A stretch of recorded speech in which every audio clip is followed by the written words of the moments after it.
everyone, and welcome back to another edition of the Tetracast. This is RPG Site's weekly podcast where we get the site staff together to talk about our favorite genre of video games. I'm your host. My name is Brian Vitale. Joining me, I have Josh Torres. Snake Eater. And James Glizio. Hey, folks. Just the three of us today. Adam has a family engagement, and I believe Chow is busy with work. So it'll just be me, Josh, and James holding down the fort. It is the last podcast recording for the month of May. For those of us in the US, it is Memorial Day weekend. So hope you're enjoying your hopefully long weekend if you get Monday off. And we have a fair bit of news. We've been talking about going into the summer months, all the Summer Games Fest, all the different publisher or developer-based showcases. Nothing huge so far, but the biggest thing we're talking about going into the PlayStation Showcase 2023, there was a marvelous streaming event that I think we all kind of forgot about because they didn't really do a whole lot of pushing for that event, but some interesting news came out of that. And then a few other announcements that kind of took us by surprise. So we actually have quite a loaded slate of topics to go into as we go into the summer months of June, July, and August. In addition to that, we've always been talking about, of course, last month, the month of May, was all about, at least at the forefront, Zelda Tears of the Kingdom. I know some of us are still working through that. We've had a few other releases in the back half of May, and going into, of course, the big release of Final Fantasy XVI. We had a lot of different previews and footage and trailers and information kind of dumped on that over the last week, including a new trailer that was shown at PlayStation Showcase and a bunch of different previews and interviews, and including some from our site, from primarily James here as well as Alex. That will, of course, be a big focus of today's recording, plus a few other games that we just kind of want to talk about to fill in the gap before we all get swept into the Final Fantasy XVI mire in the back half of the month. So that sound good? Got a pretty full slate here. A lot of events happened this week, just kind of out of nowhere and pretty beefy. Yeah, I remember when someone posted the Marvelous stream, which is only about a 30-minute pre-recorded stream. But we're like, oh yeah, this thing was announced like back in February or March, but then it snuck up on us, and a lot of interesting things came out of that. But we will start off with Final Fantasy XVI.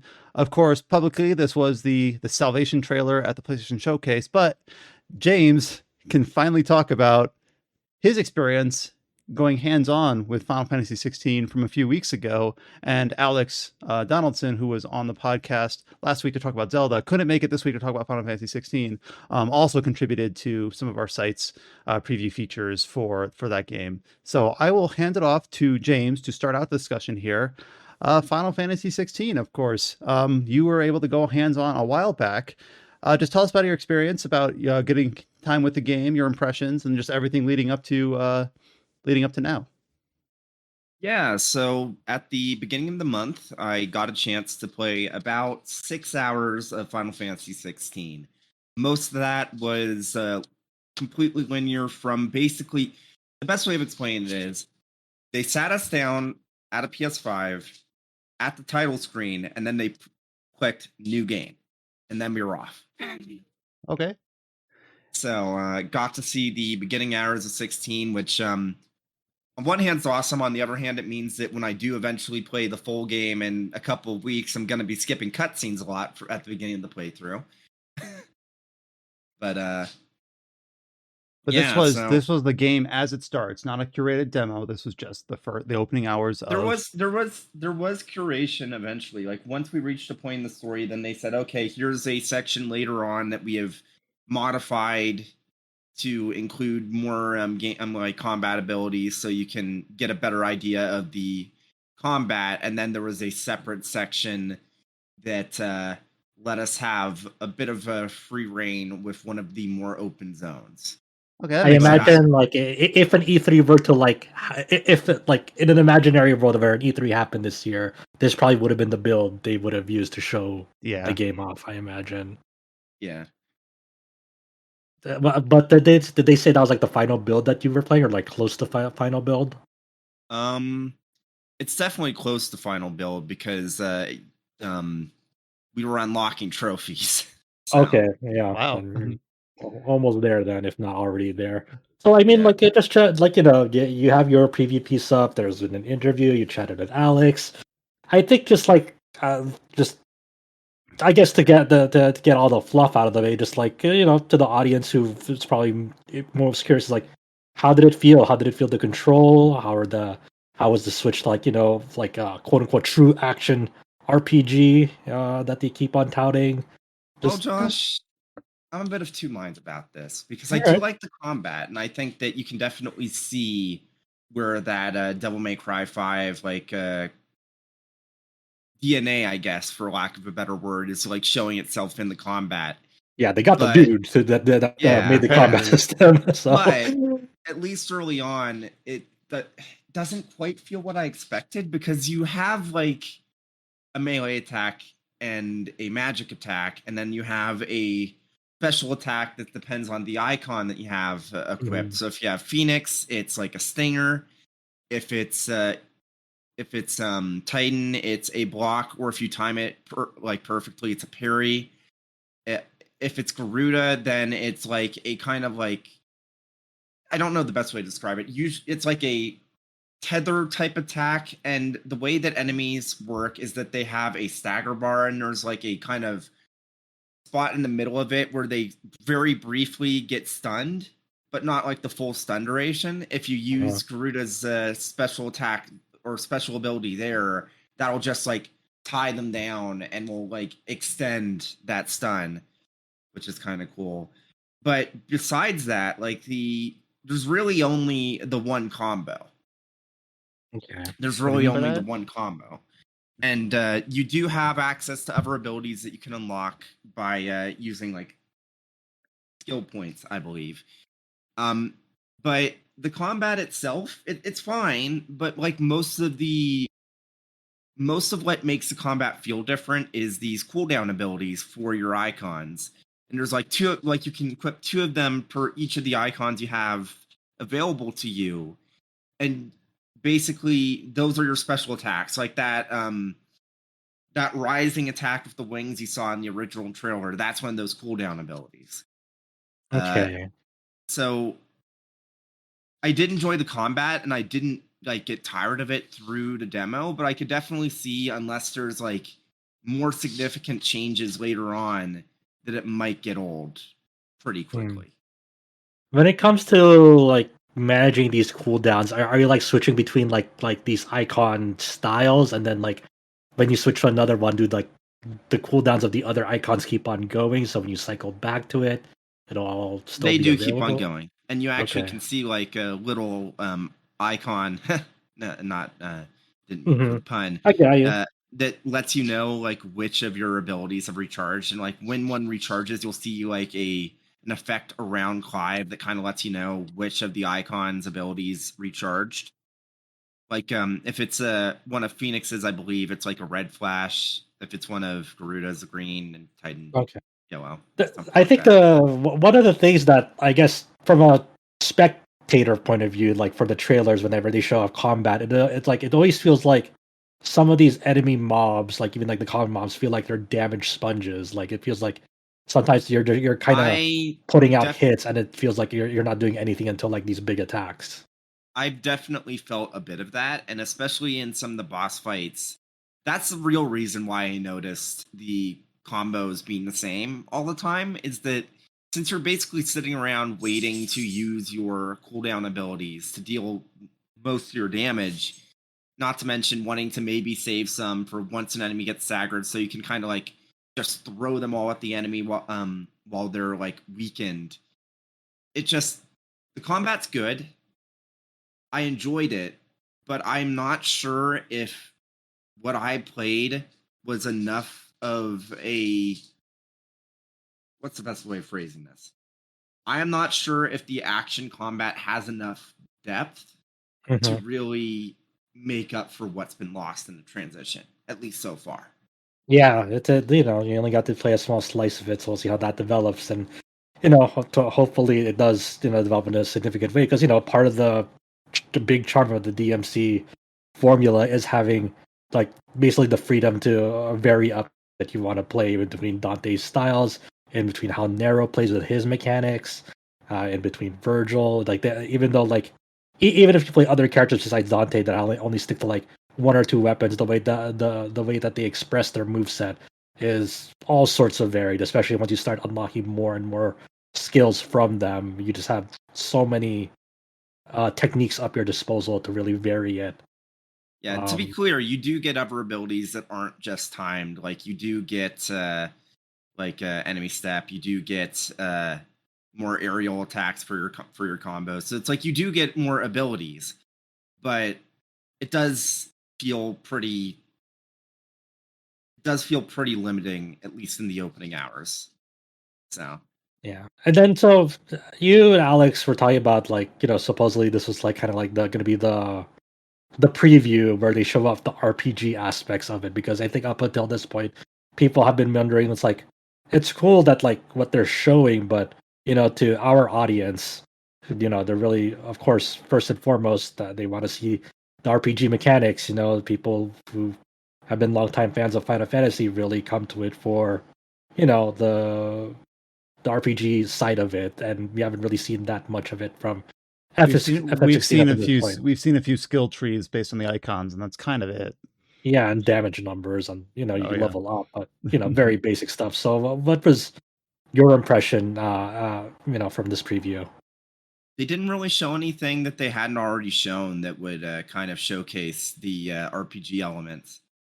Like especially for the first couple of hours, where it's a very incredibly linear affair. If there wasn't for occasional level up screens, you wouldn't even know there was an RPG. You just wouldn't know. Huh. And I know that's probably the last thing some people want to Yeah. hear. No, but, I'd rather you get your genuine. I'd rather get your genuine impression than try to say like, well, I'll just assume that it comes in down the road. Like all you can say is what you saw. Yeah, and from what I understand, it seems like one of the main aspects that they're considering that like as part of an RPG is the story. And you do have like these NPCs you can talk to, like in the flashback where Clyde, like we've seen in the trailers, where we figure out what actually happened to his brother and everything about that. During that flashback, you can talk to people. Obviously, at the Sid's Hideaway, the main hub, there's people you can talk to. You can pick up side quests. We were not allowed to actually engage with any of them. So, to be clear, there could be a ton of side quests in this game that really alleviates some of my concerns there. I don't know. It's kind of a weird decision that you were talking about it, and you put in quite a few of hours into this preview, yet that they were stressing that please just only follow this main path, don't go exploring on your own. It seemed to be a very guided sort of preview, which is fine. We've had a fair share of E3 previews and other expos that we went to that this could be like I said, a near final build of the game, but there are maybe some major issues in this build that if you go the wrong way, everything starts to melt. Yeah, something like that. And I do want to kind of say as a side note that man, I feel like I'm just saying negative stuff, but I do want to note that at least the build I played, and considering they said that they don't have plans for a day one patch, I am a little bit concerned. There is performance issues. Like in this one forest kind of stage, for lack of a better term, that I went through, there was definitely issues even on performance mode, where the frame rate was absolutely not a steady 60. And I know I'm not the only one that mentioned that. I know that I believe the folks at Easy Allies mentioned that too, which they were in the same session I was, along with Kind of Funny and Michael Higgum from GameSpot. But it's it's not egregiously bad, and during combat you're still going to be at a solid enough frame rate, but it's definitely not a good feeling when you're playing something that's ostensibly an action game first and foremost, and the frame rate is right. You don't want to play a DMC and see the frame rate dip at any time during the combats, because much of the DMC combat is actually when you start learning the fine tuning your skills. The last thing you want to see is oh, I missed an input because of a frame rate drop. Yeah. And to be clear, it's a little bit alleviated if you decide to keep the accessories on that help you with dodging at the right time, or following up on attacks at the right time. I do think that visually the game looks really good.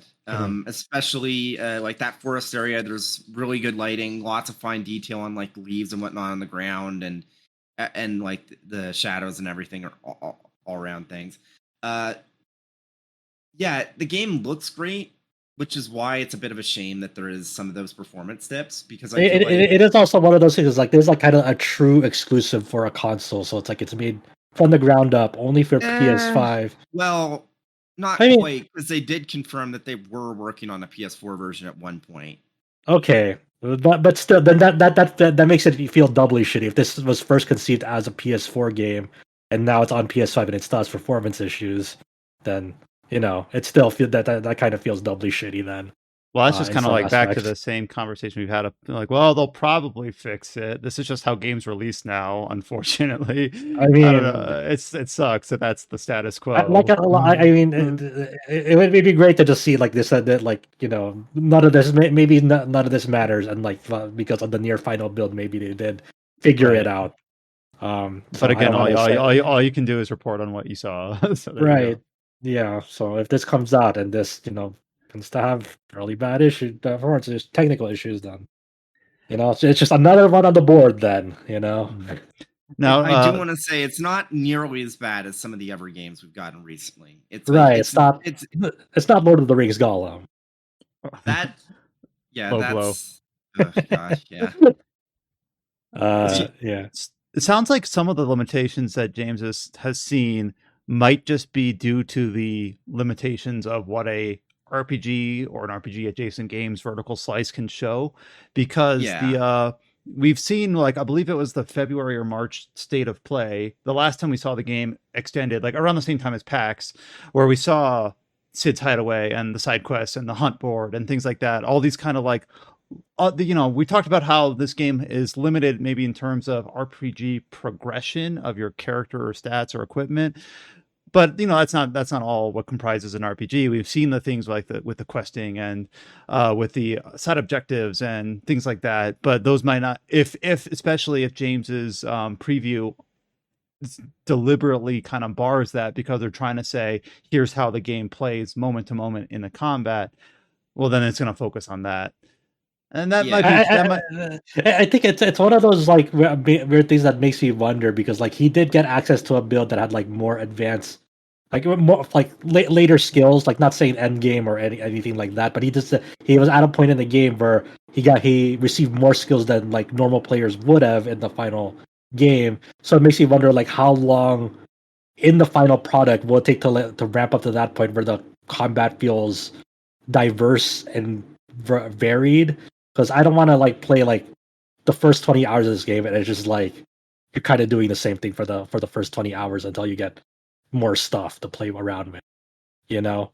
Yeah, that's the main reason it's still stuck with me, is because I just don't know when even the like the abilities I had at my disposal in that like later like section is going to be organically like available to like players, and I don't know, it's a bit concerning. It's one of those things that like it makes me think about like maybe I should just like mainline the game up until like the point where like I feel like the combat is like fun and varied enough to like I'll start just filling in like the missed early quests or side quests and Well, missed the early problem is optional then stuff.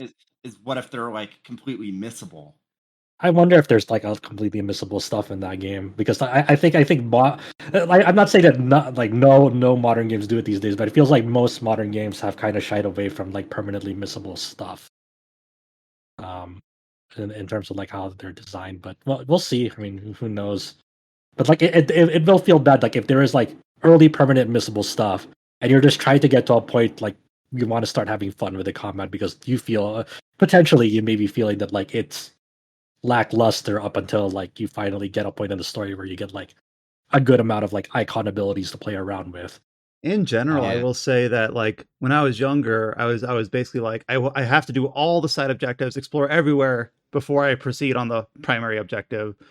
But now like A, just my patience, and B, also the fact that games are a little bit more adverse of having a huge slew of missables missable content, missable scenes, or whatever, that I'm like, all right, like, it's usually prudent to progress the main quest to a point and then find a good opportunity to do upside objectives. So, especially in a game like this where they're trying to balance, okay, it's an action game at its heart now. We want to still have that feeling of progression. So maybe early combat does feel like you're limited in what you can do and maybe a bit stiff and repetitive, but you unlock these newer abilities or you gain more access to these icon powers, and eventually it'll start flowing a bit better. So you want to kind of get to that point first so that you're enjoying the game moment to moment, then kind of go off on your own side adventures and things like that. Yeah. So, the gameplay stuff aside, I think one of the things that really stuck out to me when we're on our coverage on our site this week when talking with Yoshida was like, of course he's going to talk about like, the gameplay is like we refined it and all that stuff, but like it seems to be like one of the big worries that he has with this game is like the story of the game and how he really wants to know what people's reactions are going to be after they've seen the main story end. Is my Like, impression on this a bit strange? Sorry to cut you off, but like early on, when this game was first announced, like the fact that it was an action RPG was the thing. That was the big thing. But now it seems like with this most recent thing of marketing, maybe I'm the only one that feels this way, but they're actually saying like the most important thing to us is story. We want to make sure that people feel good about the story. The story is everything. I'm like, this just seems like it's a different tact than it was up until this point. It I'm not saying definitely sounds like they've maybe, I wouldn't say changed like track, but maybe I guess maybe extrapolating from what I've played, they might have realized that, oh, this isn't really enough of an RPG for people that are looking for specific aspects of an RPG. We need to focus more on the story. That's just a complete like guess on my part. yeah, and there's also like some additional reporting from the outlets saying like how much Game of Thrones really influenced the development of this game's like. Oh, you can offering. tell. You can Yeah. tell. Yeah, so they're really pulling from like like Final Fantasy has always had a strong Western influence as time has gone on. Like they really went to like big popular contemporary Western media And not in even shaping just the that. identity of this game. Not even just that. Like even from the very beginning, like Final Fantasy has had like Western developers. Mhm. Like, so yeah. Yeah. So it makes me wonder. Like I'm really interested to see like what he means by that. I guess and I really want to get to the end of this story without like getting accidentally spoiled somewhere. I don't want to see anyone else's. I want to come into it completely blind, completely like just I want to know what I like. What happens now because of like why are they like it feels like they're like at least for how Yoshida's responding right like there's like this very big worried tone about like how people will receive this game's plot, and that makes me curious because that's like a very like different not different but maybe it's a more vocal response that I'm used to up until like the release of Final Fantasy, like when we're thinking about like the release of like FF10, FF12, even like FF8, like it's not like you ever got really like that kind of behind the scenes developer vocalizing their thoughts of like, oh, I really wonder, like I'm really like worried about like how people will receive the story for them. Like from what I remember, I could be totally wrong on that, but that's from what I remember anyway when following like developer interviews and stuff like that when I was like really eagerly awaiting these older Final Fantasy games. Well, it does seem like story impressions are where people are the most opinionated, polarized, or passionate about. And I'm not saying that's a bad thing. That's just what people, especially fans of this series, seem to latch on to. At least from my point of view, like obviously Final Fantasy 15, the main issue was how rushed it felt, how empty it felt, how put together, cobbled together it felt, and how it had to be supplemented by the Royal Edition and DLCs. Final Fantasy 13 talked about how the story was all put away in the codex, and it didn't make sense unless you like dug into that, and how the sequels kind of didn't really make sense and kind of went in their own direction. Final Fantasy 12, it was the perspective of the protagonist was a bit different, and there are swaths of land that had no story. And I'm not saying that these are all opinions I agree with. It's just like people feel very strongly about these things. Final Fantasy X was too much of a drama. Final Fantasy IX kind of felt like it was the last one where people had like a consensus about whether the story, whether it was lacking or good or things like that. So it just seems like they're trying to preempt that and say like, all right, we're putting all of our eggs in this basket in terms of a story that is complete start to finish, doesn't have gaps, is easy to follow, provides all the information that the players need in order to parse it. Even you say there's no gaps, like they're already like I don't know why they said this, but like they're already like teasing like a sequel to this game as well. Like they say, oh, we left the door a little open, like just potentially for a sequel. It's like I don't really understand like the sentiment of like why you need to vocalize that, because now you're giving some people the wrong idea. It's like, oh, are we not going to get a complete storyline out of this game now that you're already like talking about a potential sequel to this game? Will it feel complete then if you're already talking about a potential follow up? Because that is a bit weird to me, especially for Final Fantasy. So I wanted to find I saw that headline about leaving the door open a little. It looks like the quote is, at least according to the article Alex put up, moving forward, when people get the game and play it, they love it enough that they want to see more. We've left the door open a little, just enough so that we can continue and can show more. I was trying to see like, all right, from their mouth, what did they say? Am I okay with that? I'd rather they say like, if the opportunity presents itself, we'd love to see a sequel, rather than we left the door open a little. Exactly. I don't know. It's a little bit of a nuanced difference. It's a little bit of a nuanced difference about saying like, if we see the opportunity, we'll take it, versus we've left the door open for us, so we have that opportunity later. I'm not sure how I feel about that quite yet. I feel like that's being a bit semantical. I feel like they're just vocalizing what pretty much everyone does. They're just saying like, they're not going to say definitively there will not be a sequel. They're just saying like, well, maybe we will, maybe we won't. We don't want to shut the door on us. Yeah. It's just one of those things that stuck out to me because, like, I obviously like I'm not really used to direct Final Fantasy sequels. I mean, you had the FF13 trilogy with 13-2 and Lightning Returns. You had FF10-2. It's not like Final Fantasy is no stranger to direct sequels for their main lines, but I think it's one of those. I think it's one of those things in this like weird contemporary like landscape of the gaming industry that we're in at this moment, right? Where you always have like products that feel incomplete because they have like upcoming DLC to supplement them. You know what I'm saying? I'm not saying that FF16 is like it follows in these footsteps, but it feels kind of bad because that's how modern media has shaped us. Yeah, and I like how you just said modern media, because it's all media. Like the standalone experience is so rare now, and I can't believe you forgot Final Fantasy. I can't believe you forgot Final Fantasy 12 Revenant Wings. I'm sorry. Yeah, I'm not saying this isn't just for video games, right? You have like cinematic universes in like movies.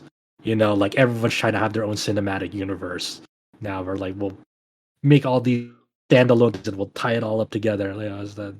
That also happens for TV shows as well, because that's kind of what the audience wants. And I don't know. It feels. I'm not gonna like. I'm not gonna like doomsay like the entire FF16 file because of this one thing. It's just one of those like articles and features that we put up.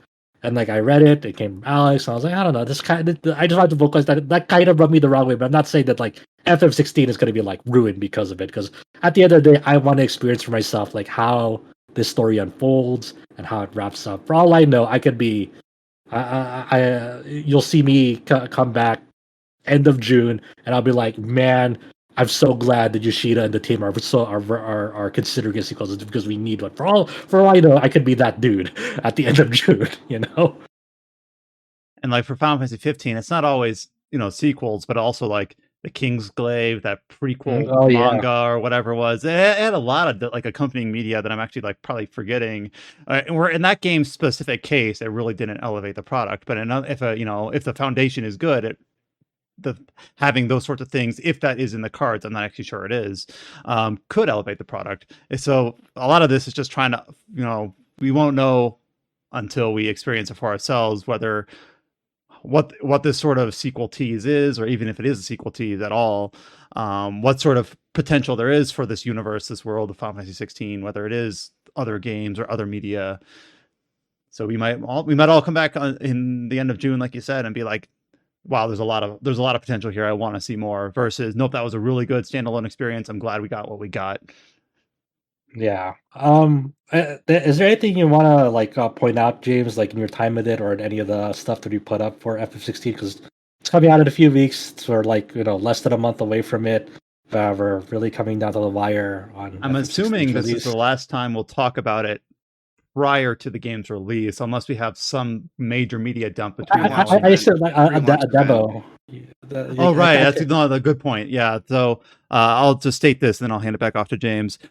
Yoshida did confirm that there will be a demo for this game that will carry over to the final release. The demo is slated to be roughly 2 weeks before release, which is like the week of June 8th-ish or so. Yeah, they were talking about it with a 4Gamer.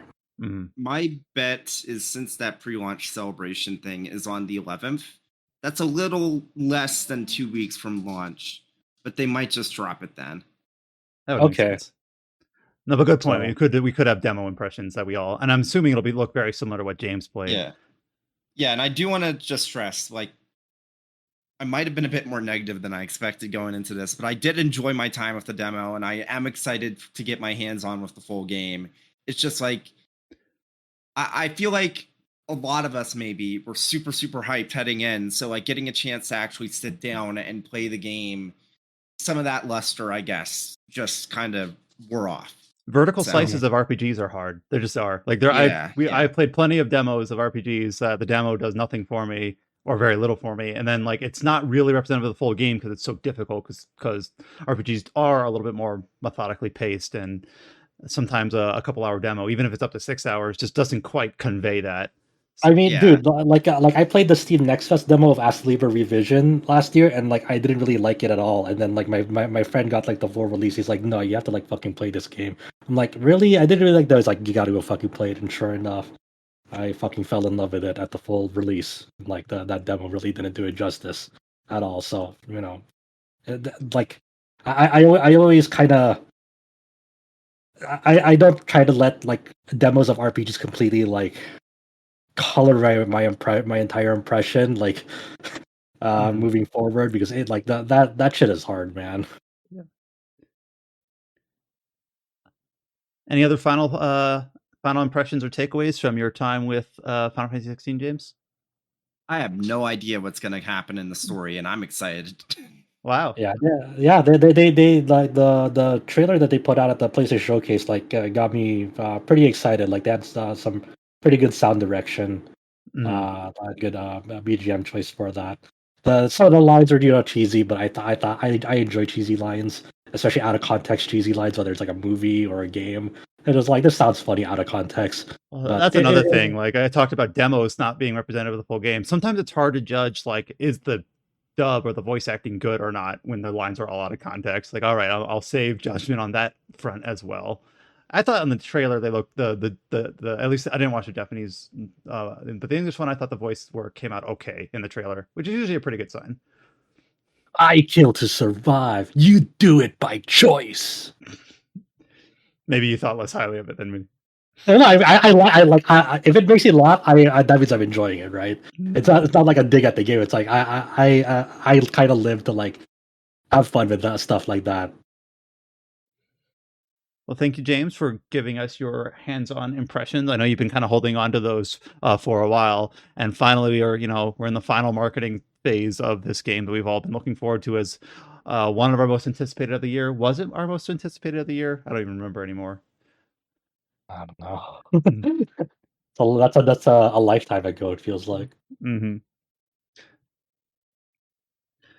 So a few other games have come out, and I guess I'll go into, speaking of Square Enix properties and sequel teases. A few days ago, or a few more days ago, if you had pre-ordered it, I played through the DLC of Forspoken. Oh, hell yeah. In Tanta we trust. So, okay, this came out a couple days ago. We've already spoken about Forspoken here on the podcast and here at RPG Site. We've spoken about it, yes. Yeah. if I obligated to say this, the Forspoken's DLC does assume knowledge of the ending of the game. So if you haven't played it and you're worried about spoilers, skip to the next timestamp. Forspoken spoilers incoming. Yeah, there might be people that mind, but.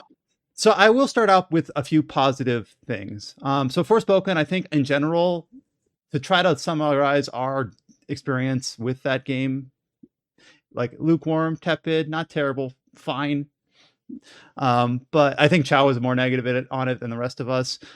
So Forspoken's DLC, it's sort of a prequel, kind of.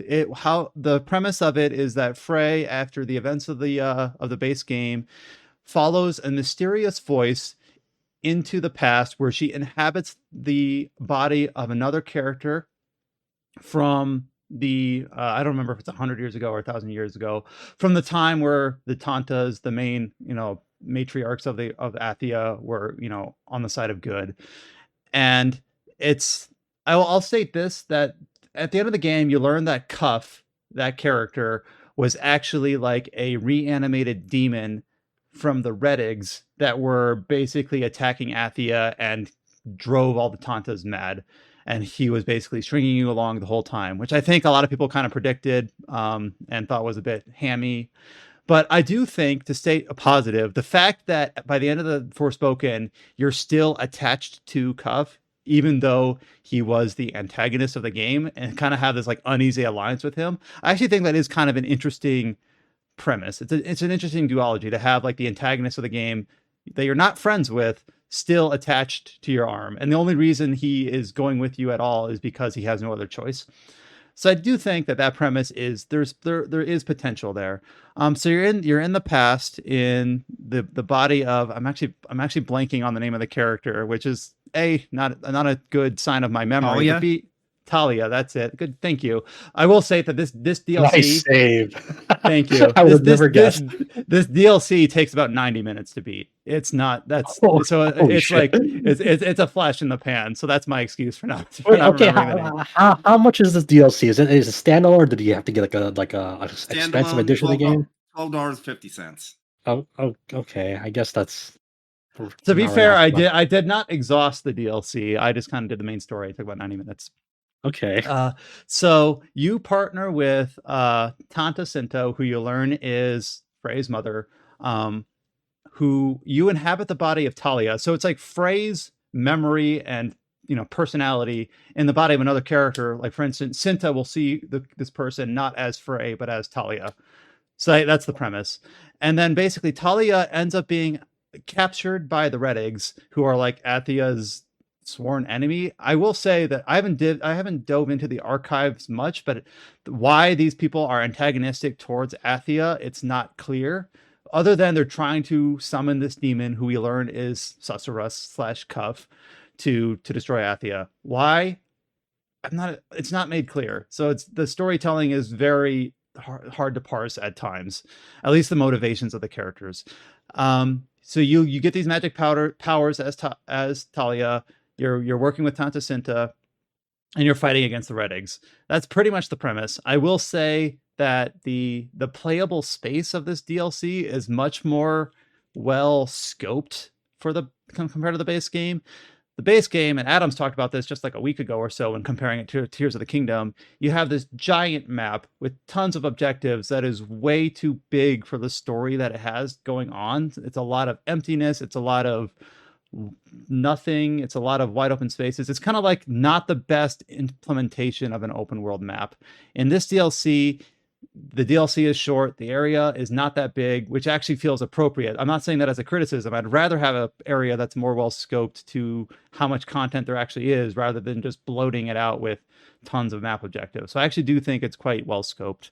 However, I will say that it's very, like I said, the fact that I said this is 90 minutes long kind of tells you at a high level what you need to know, is that this is very bite-sized. It doesn't do a whole lot to elevate the base game in many ways. I think I didn't like comb the corners of the map, but you only have like 5 different enemy types that you fight. You fight like a spear dude, a bow dude, a wing dude, a mini boss, and a final boss. That's kind of it. Like the enemy variety is not very high. You only have one school of magic now, so you don't even have like the variety of the different magic elements that you had in the base game. Nothing carries over from the base game, and as far as I can tell, nothing carries back. It's a standalone How do you option. access this DLC? I accessed it from an option in the menu where it's just like you pick it and it takes you to a different start menu specifically for the Okay. DLC. So very similar to like Xenoblades. Okay. But I think I read on Steam that you can access it from the base game if you go to a certain location of the map.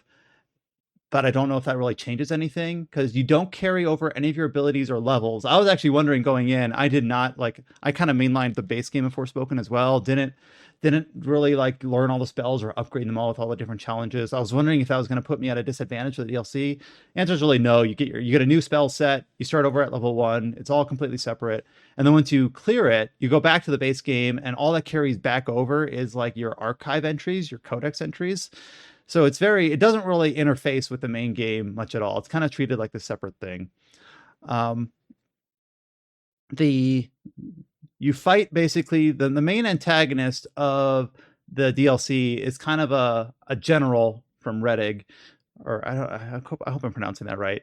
But the enemy forces from the base game, and he is kind of a nothing character. His whole goal is to use human energy, soul power, or whatever, to revive the demon that you know from the base game is Susurrus. You fight him. You don't manage to stop him. Basically, the events of the prequel are what they are. You already kind of knew what was going to happen based on the events of the main game. However, here's something I wasn't expecting: is that you end up going back to present day, so Frey in Athia after the events of the game, and the mysterious voice that led her to the past. Frey is asking, "Who are you? Why'd you send me there in the first place? What is going on?" And this mysterious voice basically answers, "Susurrus, the antagonist of the first game, is actually just an entity of a much higher power. I am one of the Tantas of Redig. You should come to me, and I will tell you all the things that you don't know yet." It's basically a very blatant sequel tease, which considering like what happened to Luminous Productions, which is obviously still operating. No. Sequel's never coming out. Yeah, it's so, and I don't even know. Like, not only is it like a sequel tease that is a bit weird to read in the context of Forspoken's reception and Luminous Production being merged back into Square Enix, and the Luminous engine. I don't know if they're going to continue to support that, et cetera, et cetera. But it's not even like that good of a sequel tease. It's like, so one of the main crux of the stories of Forspoken was these Tantas, the matriarchal figures that are basically like the shepherds of Athia. The whole thing is like, there are also Tantas within the enemy faction, and one of them's helping you and wants you to be ready for this even greater threat. It's almost like if you've played Infamous, like how the lead into Infamous 2 was. I'm not even sure if that's even what they're going for, because I didn't play this, but I did watch a friend like stream the DLC.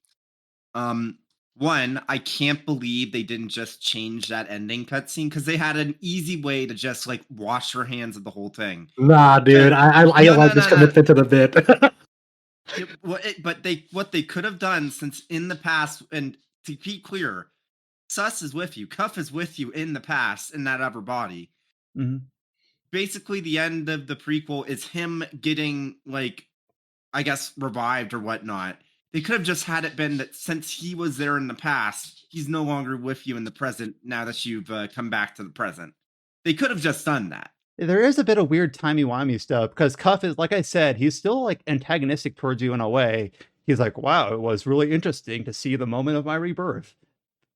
It's like, oh, okay, but then you know that we stopped you in the base game, but you're still here, I guess, because reasons. And I guess we're going to go to your whoever birthed you, because apparently you're just like a spawn of some higher power. So that's why I said, like, it's sort of interesting that this antagonist is still with us, but also strange. but also who And knows if they'll ever follow up on this. yeah, and then Square Enix cut Luminous Productions for Forspoken Crimes, Yeah. and then that's the how that unfolded. That is really funny that they had like the gall to have like a sequel tease. I'm sure this is all already done in development when Forspoken came out for sure. Hmm. Like it's just one of those things. It's like they had like the vision in their heads, like, oh man, people are gonna fucking this game's gonna fucking sell gangbusters, and people are gonna like will love this DLC, and they're gonna want it more. Like this was all in their heads before like pre-release, like this was pre-released, right? It's like people are gonna be so excited, so excited. I feel so bad, but at the same time, it is so funny. So I don't. And That's weird. That's weird. there's not really a lot. Like I said, this DLC is pretty bite-sized, so there's really not more meat on this bone to poke at. I will say the music's good. Adam was telling me that he was looking at the credits, and I guess Sakuraba's credited on it. I'm like, oh, that's Oh wow. interesting. Oh, I didn't pick him up like orally, so it's he must, sometimes you can kind of just tell based on the instrumentation that Sakuraba. I didn't quite grab that. The final boss, even though you'll be at him in 90 minutes or so, was a pretty good fight, pretty good like spectacle, and some good backing vocals to that. So I thought it was fun. It was only about in 5 minutes at the end. one of the things they were like showing off, like the brief times they showed off this DLC is like you have like a partner character with you, have like a Oh, Spray's mother with you. Like I guess I'm that asking, like, are there like significant like gameplay changes to, like the flow of combat? Did it feel any better to like platform compared to the in base game? instead of it substitutes part of the base game. So in the base game, you have your I forget the actual in game. You have your right hand magic and your left hand magic, and then you can every once in a while hold both triggers if you're playing with a controller to do like the fusion magic. It kind of replaces that, where instead, and it unlocks actually fairly late into the DLC. Late into a 90-minute DLC. What does that mean? I don't know. But basically, you'll be fighting a mini boss who has like a shielding on it, and you have to build up a meter with your partner character. You have like a little UI in the lower left of your screen. Like as you attack and defeat enemies and deal damage, this meter will build up, and then once it builds up, you press a button, defaults to up on the D-pad, where Sinta will come in, like destabilize the boss, and then do a finishing blow. And then you can do this with regular enemies as well. Your left-handed magic will crystallize enemies, and you press a button, and she'll come in and do a finishing blow. It's not bad, but it's not like too interesting. It's basically just like finishers that incorporate the other character. Um, that's kind of it. So in the base game, if you knock down an enemy, you can press Y to do like your stab on them and recover some health. It's sort of like a substitute of that. Instead of jumping on the enemy and pressing Y to steal some health, you press Y to see Sinta come in and do a sort of flourish. And I will say, as much as we kind of talked about the Luminous engine kind of disappointing and not feeling quote unquote next gen, a lot of the particle effects in this DLC with Sinta coming in and doing her magic are pretty nice, at least if you've got a computer that can play it at a decent frame rate. Uh, so I will say it visually looks pretty good. Not stellar, but pretty good. And some of the visual flourishes are quite nice. But in terms of like how it impacts the gameplay, it's more flavor than substance having Sinta there. It feels a lot like having the ally abilities in 15, which might make sense in terms of pressing a Okay, button, yeah. pressing a button, and you see a little 5-second combo thingy that does damage. So we come full circle. It's just FF15 DLC. And I know that I'm biased. Like I'm immediately thinking of that because I know who the developer is and I've played that game. Like there are probably a ton of other similar games with similar examples that don't have the same pedigree or whatever, that because it's nothing novel or new having like a team up attack in an action game. But that's just all it is. What would you like to see out of Forspoken too? Uh this is I'm gonna be like called a mark for this, maybe, but if somehow, some way the stars align and Forspoken Uh-huh. is followed up on, I'd like a story that is complete and well paced, beginning to end. Okay. Because in the base game, like it has this pretty well paced story up till the first Tanta, Silas, the fire one, I believe. And then after that, it just feels like, oh crap, we're running out of road. We got to finish this game up, and you just blitz through the remainder of the game. Like So I guess, yeah. So I guess you could say, like Luminous Productions left the door open for a sequel, huh? yeah. So I'd like to, and then like I kind of said, like there was no, in my opinion, there was no need for Forspoken's world to be as big as it was, because it was just empty and boring and samey. Like, less is more. If it's like, that's kind of like, less is more, complete story, keep the pacing throughout, don't make it obvious that you've run out of road and like, oh crap, we got to wrap this thing up because we have to ship on this day or whatever. And I know that's kind of like very general, and it's easy to make those criticisms when you're not a game developer, but those are the sorts of things where those are my two biggest hangups with Forspoken: the the uninteresting world, and then the fact that the story falls out. It was never stellar, but it had some promise, and then falls out after the first Tanta encounter. I did play one other game. I'm assuming we're Yeah, closed I up mean, on Forspoken. unless you have more to add, I mean, I feel really free. don't. It's there's not, like I said, that bone is, there's not a lot of meat on it. But I did play another game that I had mentioned a week or so ago that was coming out in late May, that I said, you know what, I'm interested in this and I'm going to try it. And that is Miasma Chronicles. So this is very much a game that I grabbed kind of on a whim. It's from the developers of Mutant Year Zero, a game that I've never played. It takes place in post-apocalyptic America, which is a setting that is well worn. But I don't know, something about this game, just, I watched a few trailers, I watched some of the marketing, I looked at some of the art, and I'm like, you know what, this seems kind of interesting. I will try it.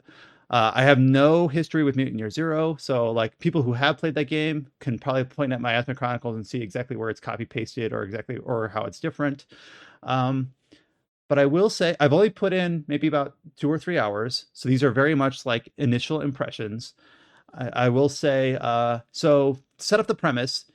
It starts out in post-apocalyptic America in Kentucky, or what's left of Kentucky.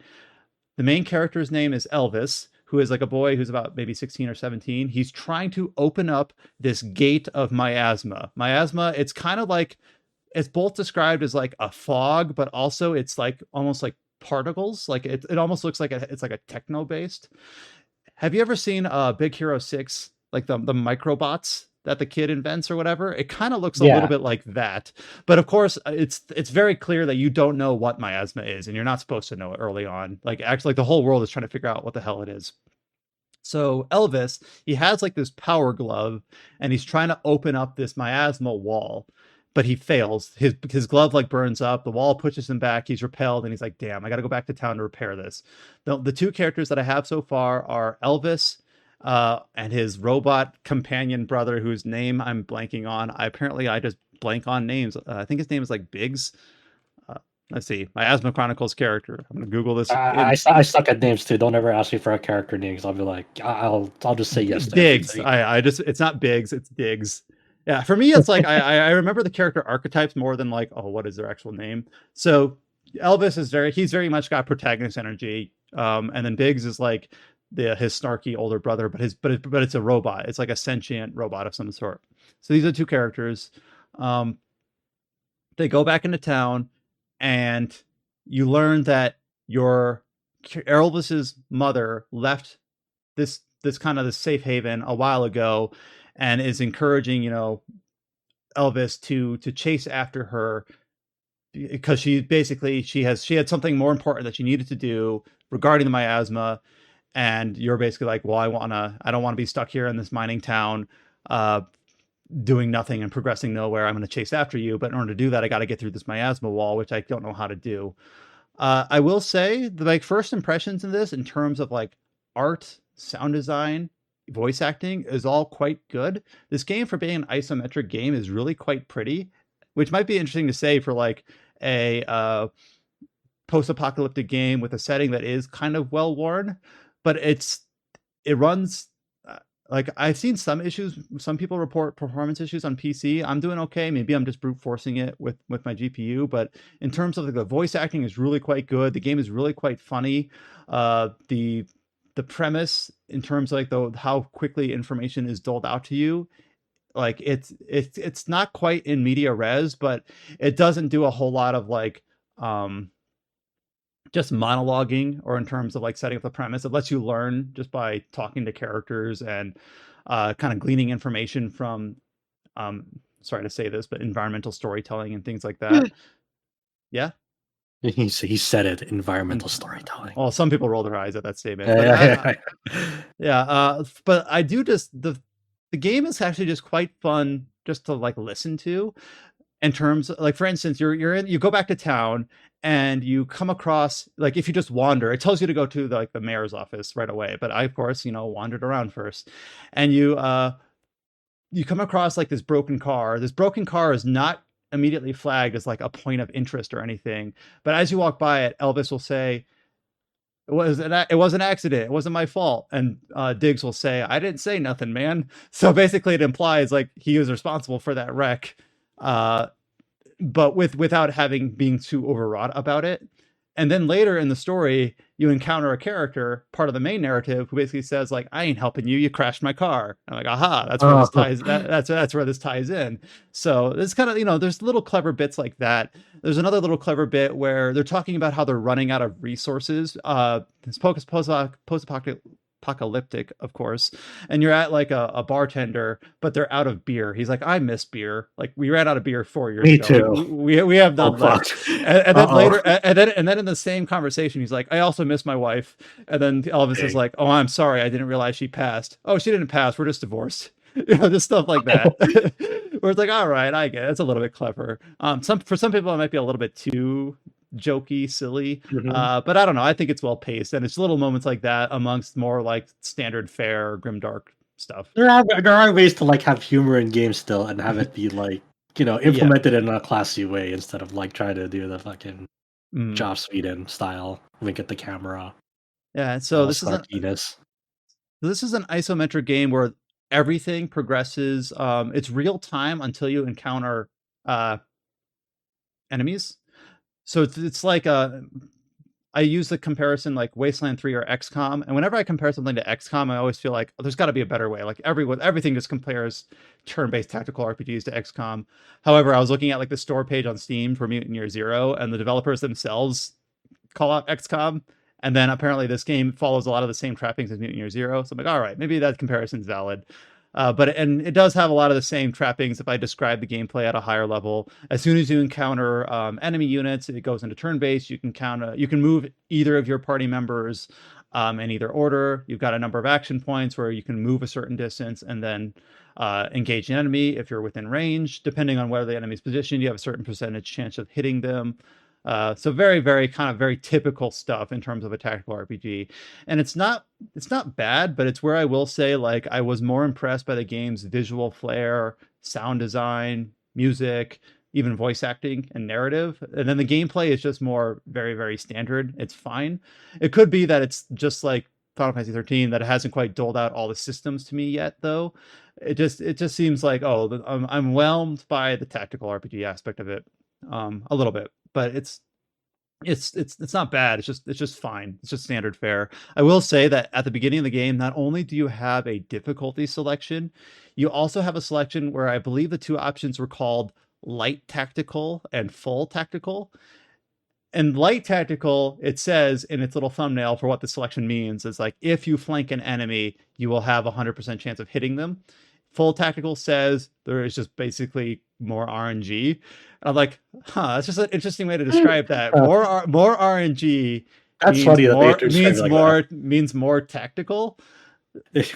So I have to pick light tactical. I'm like, all right, like I pick normal difficulty in terms of like enemy health. Light tactical, like, all right, if I flank an enemy, I want 100% chance to hit them.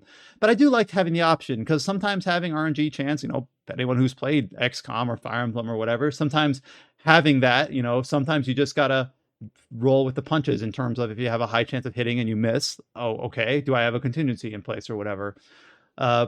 What do you mean this 99% chance a point blank shot completely missed the enemy? Yeah. What are you talking about? Yeah, so I picked light tactical so I could avoid that, I suppose.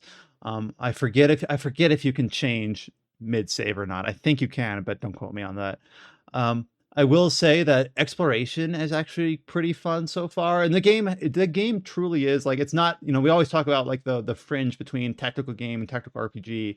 I will say that this does seem to fall clearly on the side of tactical RPG. You level Is up. this You have is the you have exploration stuff like completely isometric as well, like the battles? yeah. Okay. So if you're not in battle, then everything's just in real time exploration, and it's done pretty well. You can rotate the camera 360 degrees, like so you're not in a fixed orientation. Okay. It's always top down, but you can kind of rotate and swing it around. Mhm. Um, if you're like inside of a building, the camera does do a lot of smart, like if you enter a room that has walls on three of the sides, it will like give you a viewport through the walls, like it Like a cuts it. transparent Yeah, wall, basically. right, it cuts it away. If you see a Mhm. staircase or like vines that lead up, it'll very smartly like change the perspective so you see the floor that you're currently on in terms of like the z-axis. And that to me it's one of those things where I feel like that could go unappreciated, like having like that sort of perspective, but having you have like full degree of movement including like in that axis, probably kind of difficult to make sure that you always have a clear view of where your character is and what's around you.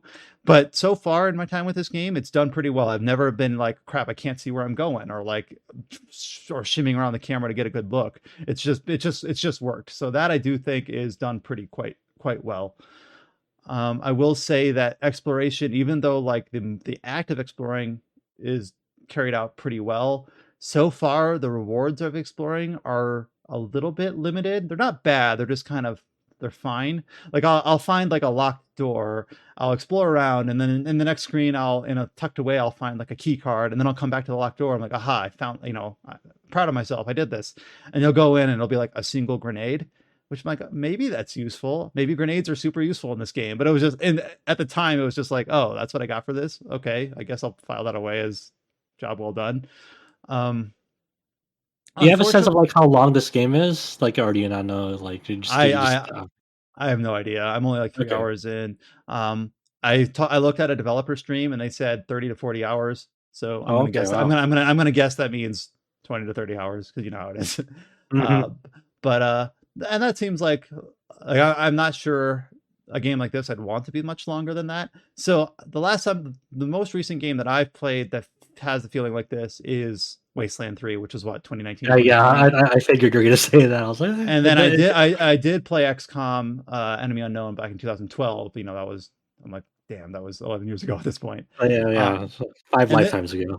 and this feels more RPG-ish than that. This definitely, I was saying, yeah, it has like a quest log, has side objectives.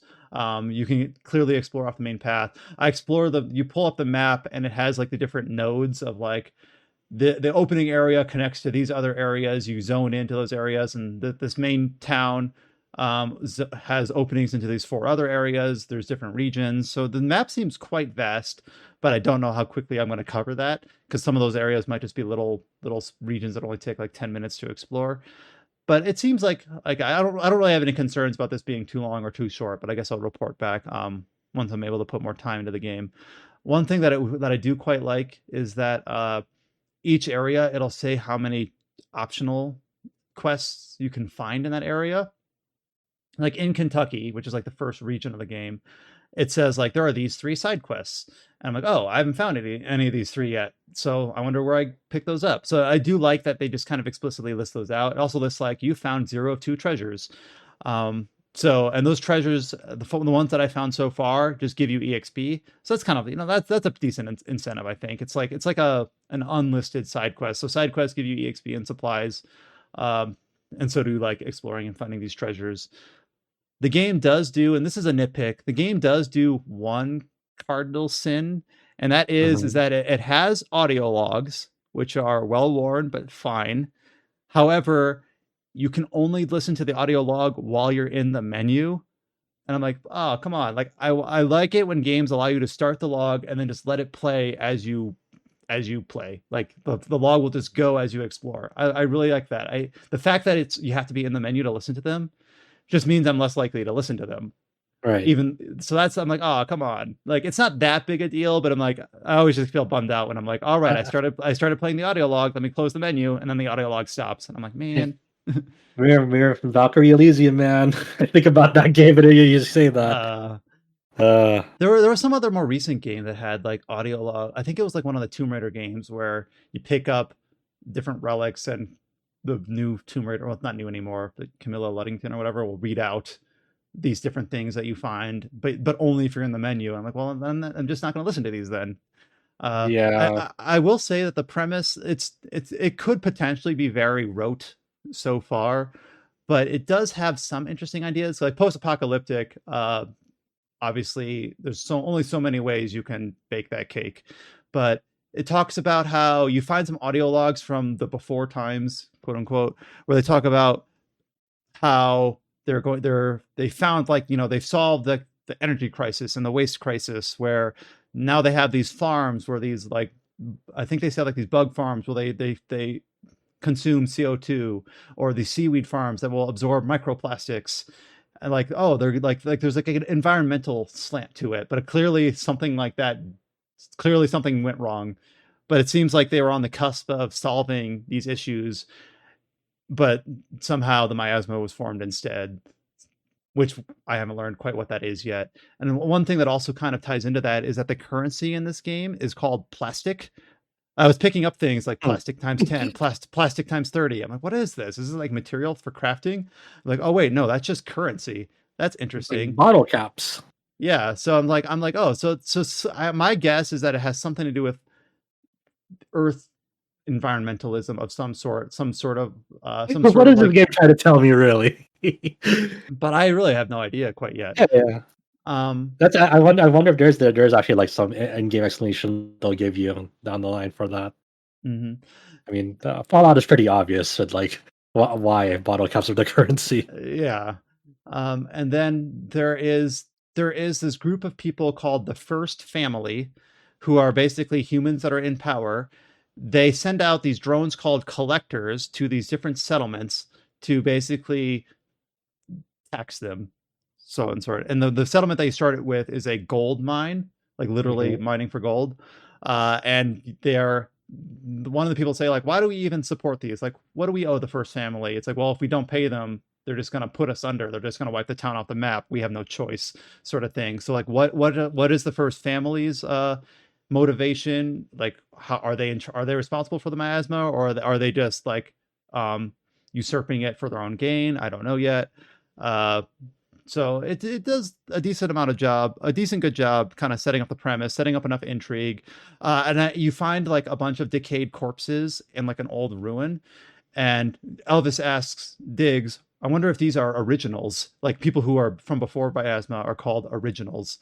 I'm like, huh, that's like interesting that they consider them like an other species of sorts almost. So at this point, like everything I have past that is just kind of speculation. What's the difference between originals and humans that are inhabiting the Earth now? Who are the first families? Why are they sending out these collectors to tax the remains of humankind? And it's possible that the answer to all these questions ends up being very banal and rote. But I don't know. I'm an optimist. I'm going to hope that actually does. So far, my initial impressions in terms of story, art, sound design, even music are all pretty good. The gameplay is fine, doesn't do anything to drag it down, but it's just fine. But I don't know. It's kind of fun for me just to have like a whim purchase like this. Like I didn't get this code for review or anything. I just went to Steam and bought it, and I'm like, all right, let me just try this out. This is something different, and so far I'm enjoying it. Cool. I'm really interested to hear what you think of it. Like when you're like late game or like after you've played Mm, the game, see mm, like if where it all leads up to and whether you thought it was worth it or not. That mhm. seems like an interesting premise that it's got going for it. And I'm kind of I really want to see. I wonder if people are gonna have like a YouTube video of like comparing the what was it, like the light tactical or the full tactical, I hope I'm whatever not this one. misremembering, but yeah, you have an option at the front where I'm pretty sure they were called light tactical and full tactical, which the Yeah, whole I want deciding to see point like was. side by side comparisons, like Mm. of that, and like see like what that just seems like a really funny concept of like more RNG equals more tactical, like you said. Yeah, that was just like an interesting Great. assumption. And people who have played Mutant Year Zero, like that's the one gap I have, is I have not played Mutant Year Zero. Some people might play Miasma Chronicle and just like, oh, this is the exact same game under a different skin. I just don't have. I have no idea, so, like how similar or different that is. And then the last game that I have listed was a game that I had not heard of Uh, until Josh described it to me, or at least I don't even know if you really described it. You just I didn't told know me you're that starting with you. you just told me I the title of it, and then I googled it, and you're like, you probably have seen ads on mobile Twitter, and I'm like, I don't know if I have, and you're like, maybe that's just me. But anyways, the game we're talking about is called uh, Aether Gazer. Do you it, want to talk it, about this or not, Josh? sometimes I make like stupid mistakes. I'm a sucker for trying out new things. Something like sometimes there are things that I'm like, I'll just give this a roll for like maybe an hour or two because I like knowing like what's new, what's going on sometimes. So I remember looking up footage of this game like a year ago or so because this game came out in China. It's a mobile game. It's a mobile gacha game. It's one of those action RPG Bayonetta like action RPG mobile gacha games. I'm just sticking on more and more terms onto that. Um, and I was like, okay, I guess I'll give it a shot. I don't know. And this recently, uh, I think it's being published by Yostar over here in the West. So they're the ones who do Arc. Like they don't develop it; they're just a publisher for it. They do Arc Knights, the Mahjong Soul, Azur Lane, those other titles like that in the mobile space. Um, and I was pulling up the I Apple App Store page trying to find yeah, a publisher or developer. Developer Yostar Games. I don't know if publisher is right. the same or not. Yeah, there's like in the Google Apps like it's like Yostar Limited and Yostar Games. I don't know what Right. I don't know what they're doing. There's like it's kind of like MiHoYo and HoYo verse. I don't know. Right. It's so stupid. Anyway, so I downloaded it, gave this game, opening hours. I was like, okay, this is pretty cool. There's like your standard. You have this team of three that you go on, go into stages with. You have your standard like attack move set. You have a dodge. The dodge is interesting because like in Bayonetta and other action games, you can like dodge at any time and to cancel your attack strings in it, and it's pretty loose and liberating with the way that like your dodge works. It's not like um other games where you press dodge and like your dodge is like locked out for like 2 seconds or so, and like that just feels shitty. This one is like the dodge works where like you press the dodge and then like it has like a circle that continually refills, and if you expend that whole circle then it goes to a longer cooldown, so you can continuously dodge as long as you still have like some of that circle meter, and it refills um pretty fast as you're dodging as well. And you're rewarded by like sort of like slowdown witch time if you manage to dodge an attack at the last second. And then there's like everyone has like different like dodge skills that like work off of this. So like one person's dodge skill um for dodging things correctly in that game might give you different modifiers and buff enhancements opposed to like another character. And this works off of like your whole like team of three. What's interesting about um this team of three is like you're not actually controlling all three of these characters at once. You're only controlling one character, and the only like direct control you have over your other teammates is like if their ultimate skill is up, you can like tap on their icon to for them to fire it off in the middle of combat. But like the AI is surprisingly competent and like can fend for themselves and like are pretty vicious. So like I have two characters that are very good at like free like one freezes enemies and one kind of locks them like in time. So like there's a lot of like skills that they have where like there's basically um phases of like the fight where like the enemies can't do anything based on like what my other AI partners are doing. So you have like this basic attack string, this dodge, you have an ult, then you have like three skills that are like unique to each character. And the way that each character handles, I don't know if it is for like the lower rarity characters, because I'll be the first to admit, like I got really lucky in this game with my initial pulls. Like they gave you a good amount of like free currency off the bat to go do your initial rolls. So like but like within like the first 30 rolls from like the standard banner, I got like two of the really good like max rarity characters. One character's name is Asura. Her gimmick is like she has like her weapons are like levitating fists. That like she can like even though she looks like she's like a melee character, she's really good up close.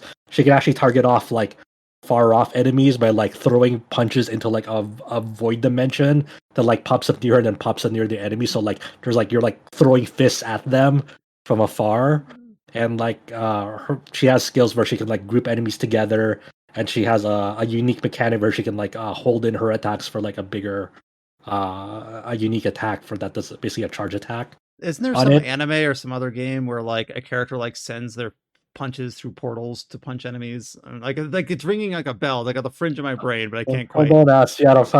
Now that you've mentioned, it's like yeah, probably. Yeah. Yes, probably. I can't think of it right now. So I'm just gonna scream at us in the comments. I will rack my brain and blurt it out if it comes to me. Yeah, yeah. If you remember it, spit it out because that'll bug me the whole episode now too. Because I'm like, what is that? I that sounds so familiar. Um, and what do you call this? And this character also has like the unique skill, like mechanic for her skill set. Oh, I thought of it, but it's really dumb. It's far What is dumber it? than I remember. It's from the Janemba Dragon Ball movie, where like Okay, Janemba like Alright. kicks through. I remember that now. All right. All right. Sorry You for did my stupid. Okay, please continue. That's awesome. And this character has the unique mechanic where like her skills work kind of like on an active reload, where you do one skill and it starts it brings up a meter and it starts going down, and if you manage to fire off another skill, it'll reset that meter and it'll start going down. So it's kind of like you're trying to fit in as many skills as you can um, within that meter. But then if you want to like get a good like rhythm of skill, like firing off skills going, you have to kind of work around like your skill cooldowns, because you have to remember every time one of your use one of your three skills, their cooldown timers will start popping up. So you have to, if you want to maintain like a good cadence of like getting the bonuses from this like kind of like active reload state, you'll have to kind of like time your skill rotation and cooldowns, kind of keep this momentum going. And that's just for that character alone, like these mechanics.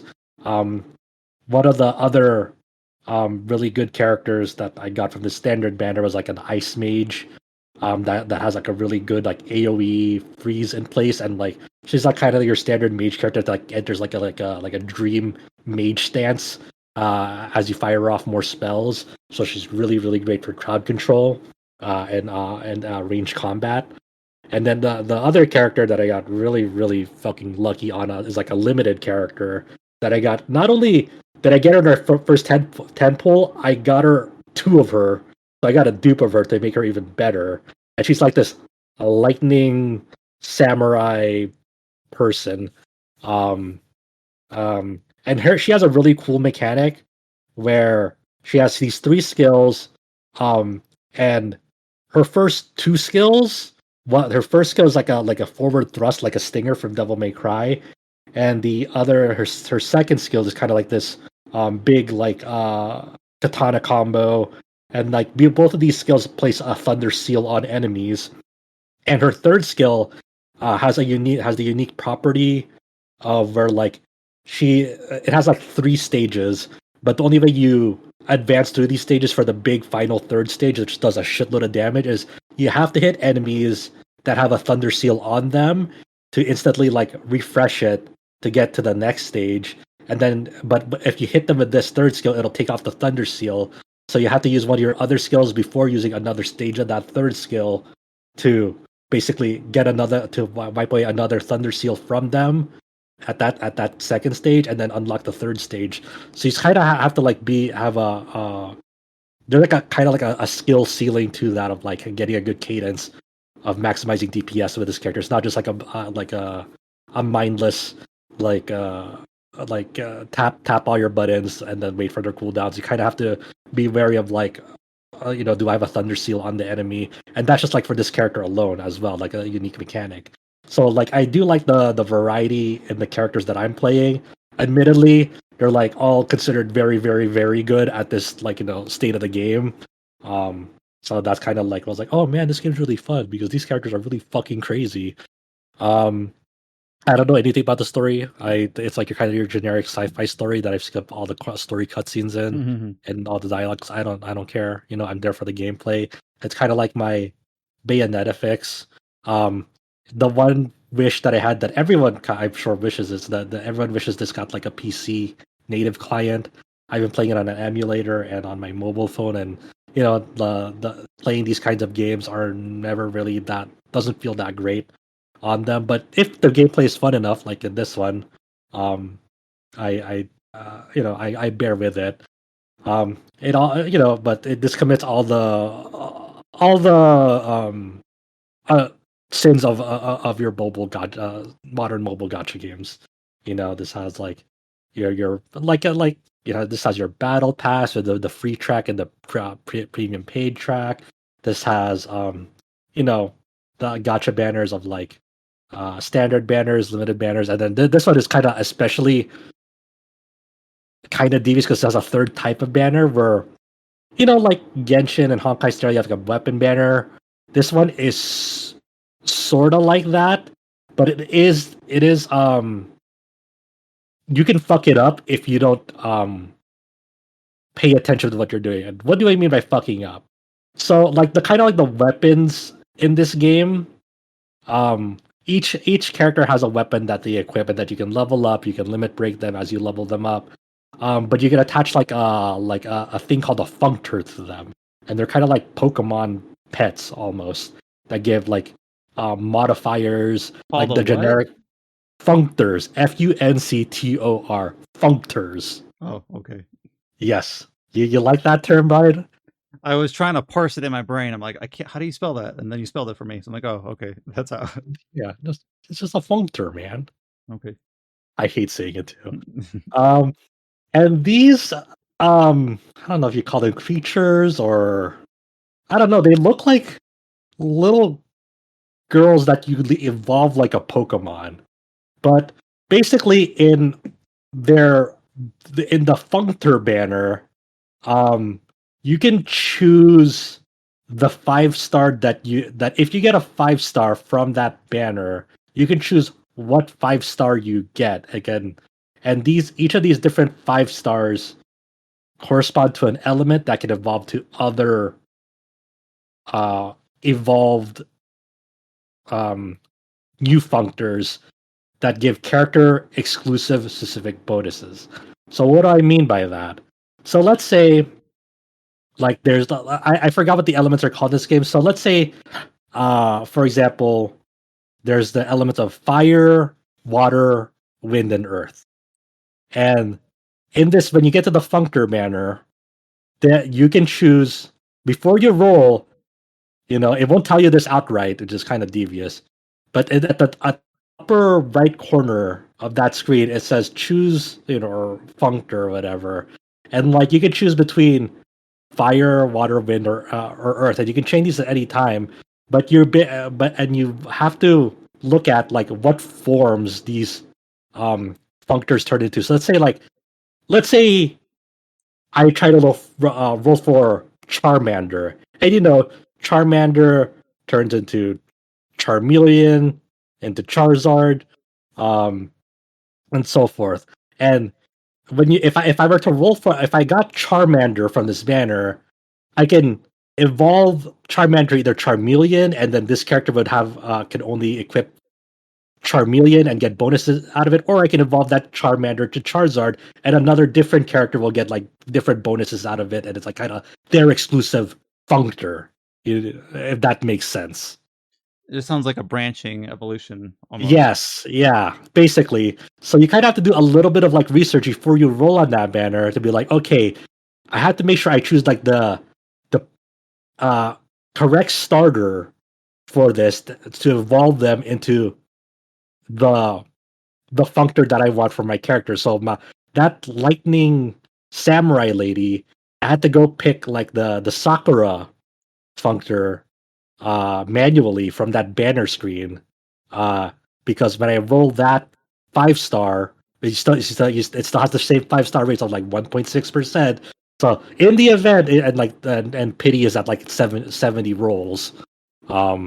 So if I manage to get that functor, I have to make sure I properly select that before I start rolling, and then once I get that, I have to evolve them into that higher evolution to then equip onto the weapon of my lightning samurai lady, and then she'll become like mega buff. That's exactly what I did. because I was like, holy shit! And I did not spend any money on this. I mean, it's all been just like I've been getting very, very, very lucky, and I will fully admit that's probably why I'm like part of the reason why I'm enjoying this game a lot, because I do big numbers because of my really, I don't know what I did to deserve this luck. I probably am going to be unlucky for the rest of my fucking year because of it. But I'm just like, man, this feels great because of this. And then on top of that, there's like all these other ways you can um enhance your character, like on top of like your standard character level, getting them to the cap, limit breaking them to get a new level cap, a higher level cap, and then same thing with the weapons, like I mentioned earlier. Same thing, you have to level them up, limit break them for higher levels. The functors you don't have to really level up unless you get dupes of them, but you don't really need dupes for like the higher rarity ones, really. And then there's other ways you could customize the character. Like for example, there's like this sigil system for characters where there are like 6 like slots for characters to further upgrade their like stats and functionality and their abilities. Like God, this is gonna be so fucking stupid to explain. Think of like uh a circle, but surrounded by 6 hexagons. So like think of like the center uh platform, and then it's surrounded by 6 hexagons, and like these are like the sigil slots for this thing. So like starting from the upper left and working counterclockwise, it's like 1, 2, 3, 4, 5, 6. And each of these slots you can like slot them in with any sigils that you have, but usually each character has like a recommended sigil thing that like the in-game interface actually tells you. It's like, oh, if you want like a good like economy for this character, basically like a good like skill rotation, cooldowns, and like damage output for this character, we recommend these sigils, right? So like say for my lightning samurai lady, get like the lightning cutter sigil and like the something fury sigil, because they're both really good for her damage output, her elemental DPS, and so forth. And then you would think, okay, so I just slot in like and like each of these sigils have like bonuses when you like equip 3 of them. Like it's like a three piece set bonus. And you think it would be like straightforward. It's like, okay, like in slots 1 through 3, I'll just equip the lightning cutter sigils, and then the other side for 5, 6, I'll just equip the something fury sigils, and then that'll be good. But you would be wrong because you are not optimizing it, because where each sigil is placed matters. So you want the lightning cutter sigils to be at slot 1, slot 3, and slot 5, because those specific slots give you specific stat boosts, like plus attack and plus HP, which are really good and have like higher caps compared to if they were in slot 2, 4, or 6, because that gives attack and defense, and their upper end is less than being in slot 1, 3, or 5. You know what I'm saying? At a high level, it sounds, I mean, this isn't the greatest comparison, but it sounds a little bit like old orb mint systems. But then they did kind of in later games, like starting with Cold Steel. So it's the best comparison that I can draw from. Okay, it's sort of like where like placement matters, but it doesn't really tell you that until like you really start like reading into it and kind of doing your own research into it. It's like, okay, that's fucked up. And then doubly so, because like each of these sigils, like when you get a lightning cutter sigil, like it'll actually tell you whether you got like you can't. It's not like just a universal sigil that you can place in any slot. You actually have to wait for like the specific lightning cutter sigil for slot 3 to drop from a stage. It's not like you have a lightning cutter sigil and you can place it at anywhere. You have to specifically get like the lightning cutter sigil for like slot 3 or slot 5 to drop from a stage. And then they have rarities, of course, which comes from 3-star, 4-star, or 5-star. So you want to get a 5-star sigil that you want in a slot that you want to put it in. Yes, that's like a super late game end game stuff to like think about. And of course, this has a stamina system, and as you keep on going, the stamina costs get higher and higher. So if you want to play for a good bit, you probably won't. You'll probably like play 2 stages and be like, okay, I have no stamina unless I use like stamina items or currency to fucking refill my stamina, and like the stamina timers take forever to like refill. So it's like, and so it has that for it. On top of that, all these sigils are like kind of like the character level and the weapon level, where you level them up individually and limit break them individually with other different currencies, because character, weapon, and sigils all have different currencies as well. There's like no universal currency. And another thing for characters that like to build them up is like they have like modifier lines that like are like color coded, and you eventually like gradually they're like they look like constellations on a map, but they're not like constellations from like Genshin or something. They're basically like as you develop your character, you unlock more of these like nodes, and you get and it's kind of like modifying their playstyle. Like say like the blue line, the blue skills that form a line for the Lightning Samurai girl focus on like cooldown reduction, while like the red line for her will focus on like damage modifiers for certain skills, and so forth. But these are resettable at any point like that. Like it's not a big deal if like you make the wrong choice for these, but it's like further customizing the character. So what I'm saying is like this game is like so fucking complicated, and like the way like and all of its systems like needlessly so with all these terminology and things and shit like that, and like and you think about like I'm this. sorry. I'm sorry. Just Uh-huh. been listening to you talk about this mobile game for so long. It's like, Uh-huh.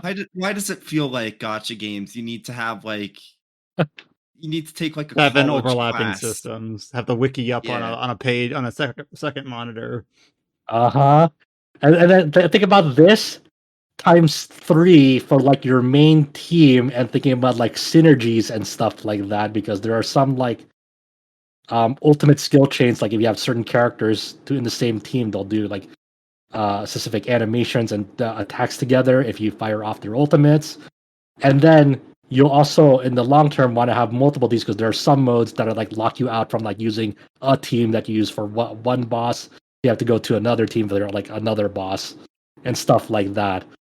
It's just one of those things. It's like it's fun to play, but its character progression systems are so fucked up, and I'm just like, man, this game's. It's like tickling my brain, like all the worst brain worms in my head. I'm like, I don't know why, like what captivates me to keep on playing this game. I don't know. It's like, it's so like I mean, it the sounds like a gameplay is puzzle fun. box, basically. The Like gameplay is fun, but like everything outside of it is just like it's so stupid. But there's something like that I can't take my eyes off of it for right now, because it's like why did people design it like this? It's so stupid and complicated and needlessly. Why does it have to be like this? well, apparently there's something compelling about it. I So think maybe yeah, they I know what they're think doing. yeah, I don't know. I would really like to see this game come out on PC, like a PC client for it, like ASAP, because this game would be like 10 times more fun if like I could play it with a controller and like on a big Yeah. PC screen. Like it's actually like really fun, but once again, I admittedly most like a good chunk of my fun is because I got super fucking lucky, and like I have kind of like a god account. Yeah, of course, like if you get dupes of characters as well, there's like a whole separate system for that to like upgrade them, because you got dupes of them, they get powered up even more, and their rarity goes up too. If you like, so like your S character can go to SS or SSS. Even your A and B character can go to S and S, SS and SSS if you get enough dupes of them. But obviously their stats and aren't as good as like native S characters and shit like that. I don't know, man. It's a fucking fever dream of a game. if you have an itch to play like a decent Bayonetta like game, but like a gacha form, I don't know if this is the game. Honestly, it's like a fun game for me for right now. It's scratching an itch. Um, I I I don't know if like Honkai Impact 3 is there because I played Honkai Impact before, but like that game felt it was not newcomer friendly. Like I'm not saying this is newcomer friendly, but at least it's like at the start of a new server.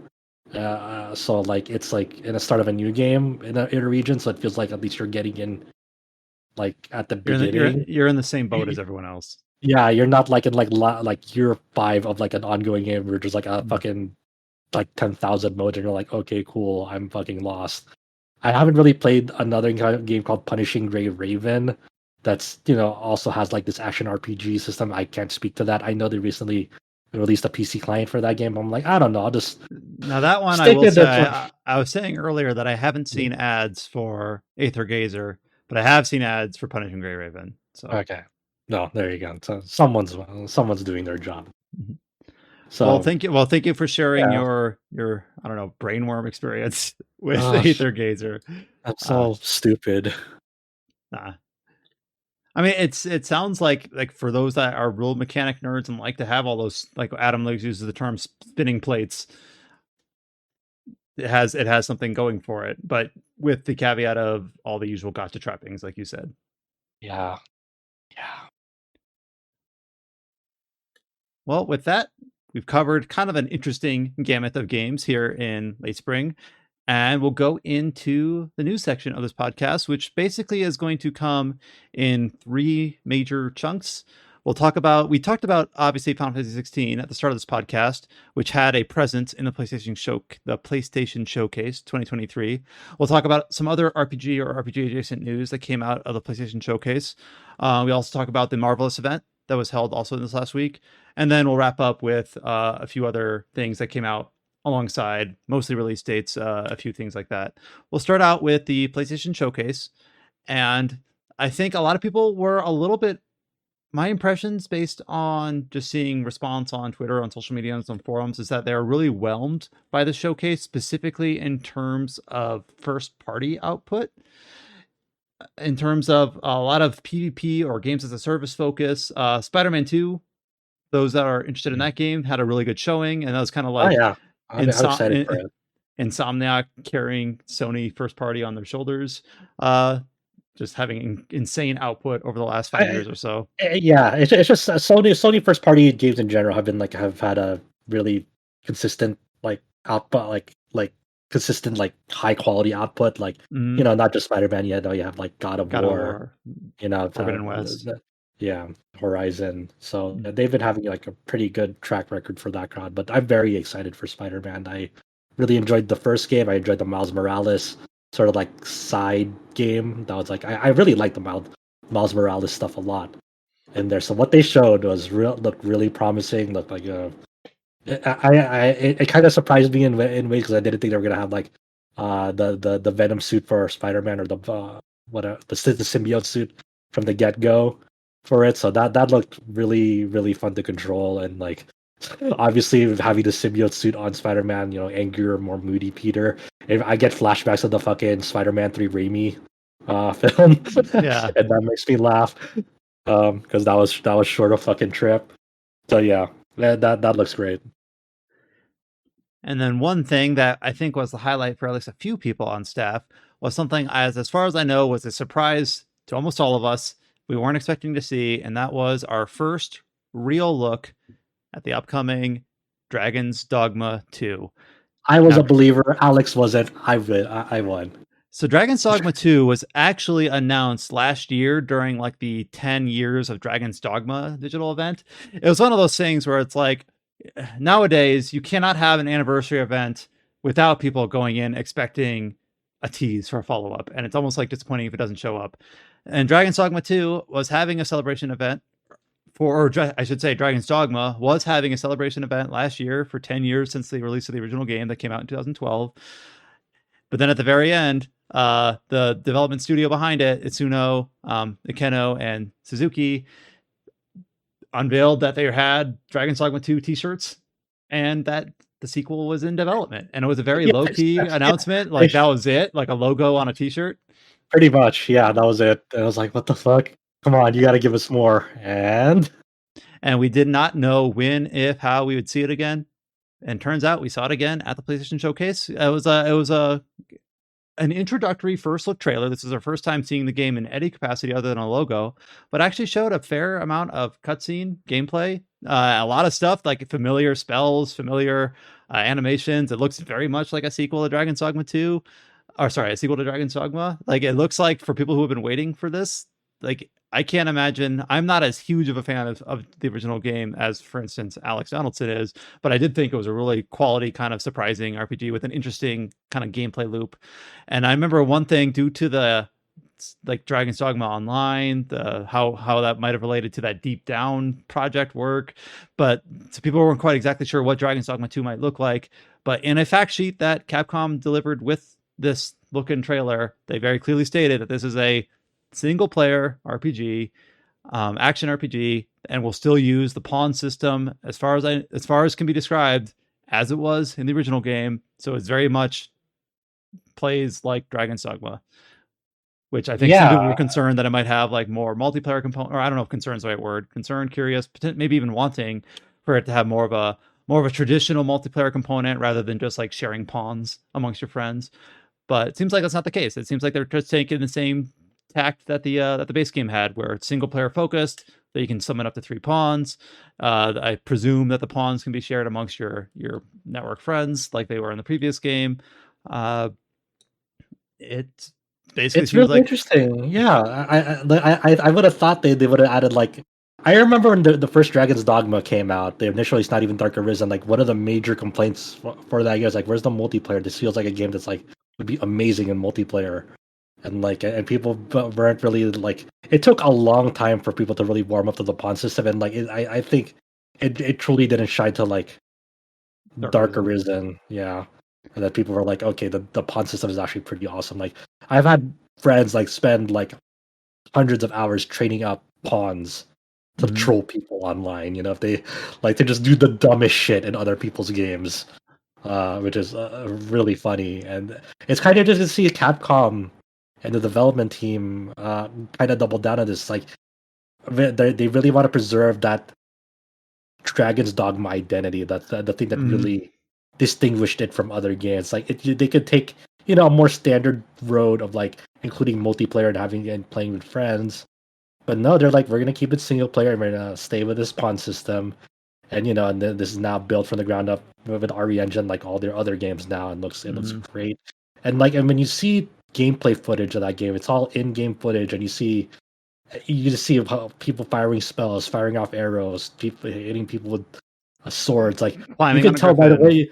Yeah, you can tell. You can distinctly tell, like with the way that like the gameplay trailer or this trailer is like from the gameplay. Like it looks and feels like Dragon's Dogma. You see, it's like, yep, that's Dragon's Dogma. Well, And you know what? like one I shouldn't one be of the any happier. spells they do is like the meteor shower, and Yeah, it's like the same animation. Or some people might say like, oh, that's lazy, but I'm like, nope, that's Dragon's Dogma. Like you've got a good animation, you go ahead and reuse it. Like that's what it is. yeah. I mean, like for me, I just want a bigger and better Dragon's Dogma, and I don't want it to like change up too much. Like obviously, there's gonna be a lot of like enhancement, improvements, quality of life stuff along the way to be expected from this game, but I don't want it to lose its identity as Dragon's Dogma, and I think this is a really, really promising showing for this game. And them just be like like you said from the press release, being just setting the record straight immediately, saying no, this single player. Even on their official website, it says number of players one. Mhm. Very clearly. Other than that, we don't really know too much. And he gave like some very very vague like bits Story about the elements. story, like The that thing like is like I love Dragon's Dogma. I can't really tell you much about the story because when I was playing that game, it was like the least one of the least important things to me. So I'm like, Mhm. oh, does like I remember Alex was actually digging through some like, oh, because of course the press pack also included a bunch of screenshots. A lot of them are just like trailer cuts as well, and like Alex was saying, oh, like this is the southern region that we weren't able to access in the first game. Like I wasn't in that deep. I did like Yeah, for yeah, but I was totally on board with things. Like, yeah, like he's right about this. So I was also really deep in that Dragon's Dogma lore. Mhm. Like, like me and my friends were like we looked through the split traits, like, and they used a lot of like concept unused concept art from the first game, and like you see that in this game, and it's like, oh, that's it, really interesting that they're bringing back like stuff from the first, like almost like the development drafts in the first game that they couldn't include in the first game. And the main thing being the like the beast race, the cat race. Yes. So yeah, feature very prominently both in the trailer and in the key art. So now that this begs the question. It's like it's. I think it was like during, I forgot where it was, like during the development talk. I think at what was the gaming convention, the convention for developers. It was, I forgot. But they were showing like discussing the development of Dragon's Dogma in there, and they showed some of like the drafts and some slides. One of the components that they were like wanted to include in the first Dragon's Dogma is eventually getting players to the moon in that game. And now we're like, yeah, now we're like in this. It's like, are they gonna fulfill that promise? Are they gonna send us to the moon in this game? You know, who knows? Who knows? But this is really, I'm so excited. I need to know when this is coming out. I need to see more. I want to know more. What they showed was great, but I want to know more. Man, I'm so excited for Dragon's Dogma 2. This is a strong first showing, like first real showing for that game. And as Josh alluded to, we do at the end of the trailer it says PlayStation 5, Xbox Series, and PC via Steam, but no release window. Which I think at this point it's like a first look trailer. I'm okay with that. Yeah, let it cook. Exactly, and it's good that's coming out too. Everything's coming out simultaneously all at once these days, unless you're like Square Enix. Well, because the original Dragon's Dogma, it took it a while to come to PC, right? Let me see when its Steam release date is. It wasn't until and then it eventually came to Switch, which I forgot about. Right, yeah, because you had the original Dragon's Dogma on PS3 and 360. Then you had the Dark Arisen, like kind of like not really an expansion. It's like a more expanded version of that game with additional content. It's kind of like the definitive version, and that was still on, I think, PS3 and 360, and then didn't come till like a few years later to PC, then Switch a little after, if I remember that correctly. Yeah, PC on 2016, Switch I believe in 2019. Yeah. So it took a long, and along that way, people were still kind of like, when's Dragon's Dogma 2? And they're like, nah, man, we're running Dragon's Dogma Online in Japan until they shut it down like a few years back. And it's like, fuck, man, are you going to bring Dragon's Dogma Online here? It's like, nah, man, fuck you. It's like, okay. I would play the shit out of Dragon's Dogma Online for the record. But sure, I'm excited for this. Yes. And I think it's basically the trailer. It didn't surprise us, but I think in a way that's good. Like, it looked like Dragon's Dogma. It felt like Dragon's Dogma. It's like, yep, this is what a sequel to Dragon's Dogma. I think it's more like its presence there, but it was the biggest surprise. It's like, oh, this is here. Because I was being like a believer. I was like, maybe Capcom will show Dragon's Dogma. And I was just like, nah, don't count on it. I'm like, all right, sure enough. And then I got to dig at Alex a little. Like, fuck you. Well, I didn't say fuck you, but I felt good. We all felt good that day. The other major RPG news, not really major news. I don't know where I'd been this. One RPG that also made a presence at PlayStation Showcase was Granblue Fantasy Relink, which of course has been a long-awaited title for both PlayStation 4 and 5 and PC that, famously was originally slated to release in 2019 and then went dark, and we'd get like a tiny little snippet of news like every December at Granblue Fantasy Fest, and in some years we wouldn't even get that. But I would say that it seems like momentum for this game has picked up again in the last 12 months. We had the news earlier this year about Cygames really establishing their kind of overseas branches for marketing their titles in America and Europe. We got some more playable characters with the Narmaya reveal in January, and this year in this PlayStation Showcase we got the characters Zeta and Vasaraga, as well as a new release window. So with the most recent trailer for Granblue Fantasy Relink, it will release worldwide winter 2023. Which and then they said like another in Japanese outlets they said they'll plan to showcase it again at around summer. I'm like, next time you showcase this, you need to have a firm date. I think, because you don't have much of the year left. You're going to show this again in summer, and you're planning to release in winter of this year. Logistics wise, it's probably a good time to tell us when you actually will release this game and actually like fulfill that release date.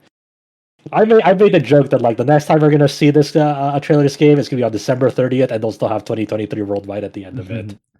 Yeah, You and know? the English PlayStation blog also said more updates to come this summer. So we might. It seems like hopefully we're kicking off a not only like the ramp up to release marketing cycle for this game, but a lot of the trailers, at least the last two, have come out in both English and Japanese at the same time. We've got the establishment of the overseas branches. It's slated now for a worldwide release. So hopefully this is like kicking off more regular updates for this game, leading into, of course, the now slated winter release date. So I'm being optimistic. But of course, winter 2023 might mean, winter can mean January, February 2024.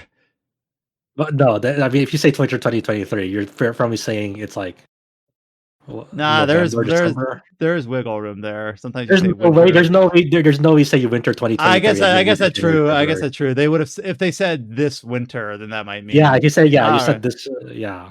All right, that's fair. If you said 2023, it has to be this year then. If you're saying That's true. so, it has to be like November, December. All right, you hear that, Side Games? It's got to be this year.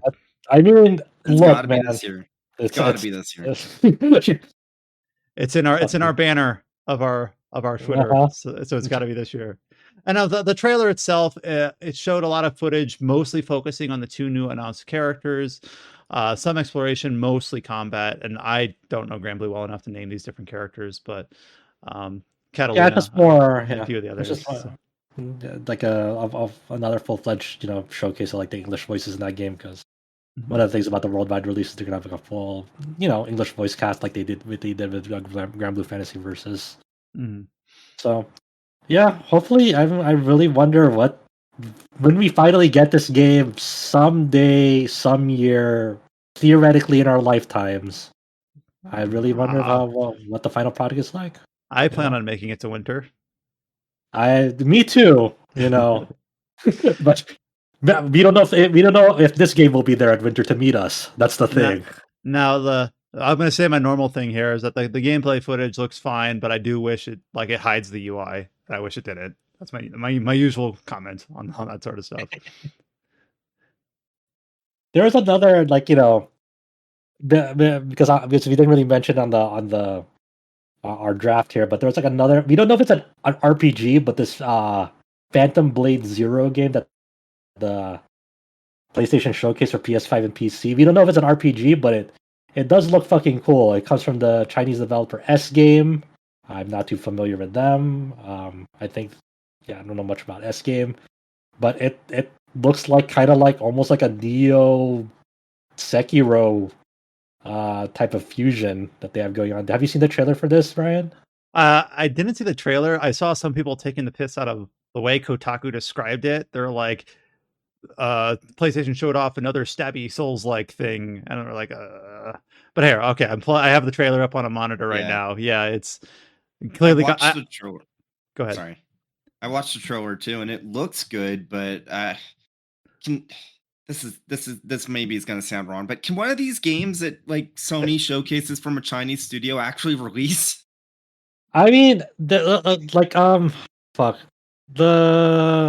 was some of these that released, right? What was it? Genshin Impact wasn't part of the China Hero project. There was another one that was part of the China Hero project. What was it? Well, the point still stands. It's like so many of these games have been showcased over the last 5-6 years, and it's like. Well, I remember there have actually released. Okay, yeah, Anno Mutation M was part of it. Was it? Yes, that's good. That's good. Fist, Forge of Shadow, and Shadow Torch. That was part of the China Hero project. Hardcore Mecha. So some of these projects did release for the China Hero project. Did Lost Soul Aside ever release? Not yet. Not yet. And then also the one I was interested in was AI Limit. Oh yeah. Yeah. The Wukong game hasn't come out yet, I think. I remember hearing some unfortunate things about that development team. All right. Oh yeah, that's right. Yeah, we'll see how that pans out. Mm-hmm. Yeah, but the main point is the Southeast China Hero project. Games have come out. It's just not all of them, even though after all this time, I think they're also starting another one of these in another region. Is it I don't want to get this wrong. Was it India? When I look at this specific, Yes, India Hero Project. They are starting that up for that region, which is I kind of like these initiatives that Sony yeah, is the doing. initiative Yeah. is good. Yeah. I will say that whenever I watch this footage of, or even like play games like Wolong or Neo, or watch this footage of uh, what was it called, Phantom Blade Zero, like, man, I should just play Sekiro. Like that way, I have the point of comparison. When people ever make that, like, I gotta earmark time to play Sekiro. Yeah, It's my big blind spot in that space. yeah, I'm interested to see what you'd think of it because it's very different from like what you're used to with Neo. Mm-hmm. But yeah, I mean, I made a cheeky joking thing with friends when they're watching. It's like, oh man, there's too much animation in this trailer. There's a lot of exaggerated, like kind of wuxia movements, and it's just cool. Mm-hmm. Like it does look like a sick game, but who knows how far off it is. But we don't actually know if there's an RPG or not. This is cool, and then because I have to mention, they did it. They finally showed off the Metal Gear Solid 3 Snake Eater remake that it's real. I'm very cautious about it. I don't know if I'm optimistic about it. I'm very cautious about it. I want to believe. Okay, maybe I'm optimistic just a tiny bit. I want to believe that it's going to be good. I don't want them to fuck up Snake Eater. I really, really, really love Snake Eater. I It's will one of my say, favorite games ever. I saw this headline and I saw a lot of people excited for it, but Metal Gear is one of those games where I just I don't latch onto it. It's like I'm vicariously excited because I see other people excited for it, and I hope it's a good result for fans of the series. Yeah, I really wonder like what that I, I don't know who the development team is. Is it like internally Konami? Are they collaborating with other studios? I don't know. I have no fucking idea. 'Cause I'm just like, does Konami still have like game developers in house to like tackle a project of this scope? They do, but we do know that they. I think we already know the developers working on this. Do we? Yeah, Who's developing it? I don't know. News to we're me. talking about Metal Gear Solid Delta, right? Yeah. I'm pretty sure Virtuous is working with them on it. Okay. But I always thought of Virtuous as just more of a porting house. Well, this is a remake. It's kind of the same thing that Bluepoint would do. All right, okay. yeah, maybe. All right. Yeah. Also, they do have in-house studios because they keep releasing PES titles, and they just announced they didn't just announce Super Bomberman R2 is coming out. So there's that. Yeah. It's true. Yeah. Well, I'm really look. They already cleared the first part where they said we're gonna use the original voice cast for this game. I don't know if that means they're re-recording with the original voice cast or they're just gonna copy and paste from the original recording. Who knows? I want to believe the re-recording, but anyway, that's a good first bit of news. Man, please don't fuck it up. I really want to fall in love with Snake Eater again. I can always play the original, I know, but I really want to see what a remake looks like of this game. And the only other note I have here for something that was announced, heavily rumored going into, and then announced at the PlayStation Showcase, was that Sony is working on a Wii U like tablet console companion device ish thing, currently called Project Q, which is specifically designed around the PS5's remote play capability over Wi Fi so that you can stream your PS5 game to your tablet controller device. I need to know what the price for this is because if it's above $200, I genuinely don't know who this is for. Yeah. Because Yeah. especially once it came out that the battery life is 4 hours, Oh Jesus. I need you to know that if you install Chiaki for Deck on your Steam Deck, you get almost double that battery life streaming your PS5 to your Steam Deck.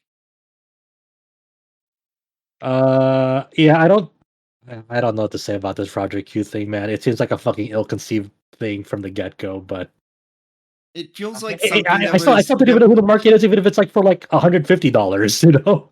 I think this is just a case of something that was conceived as a way of Sony like pointing at it and telling their shareholders, "Look, we're definitely competing in the handheld market." Yeah. Yeah, because I remember when this thing was rumored, people were like, "Oh, it's going to be like a Switch or like a Steam Deck." But and I remember people taking like memeing about the Wii U controller making an appearance. I'm like, wait, what? And then I kind of read how this device has been marketed with its initial showing officially at this event. I'm like, oh, I can kind of see that. That's strange. Like, is that what they're going with? Okay.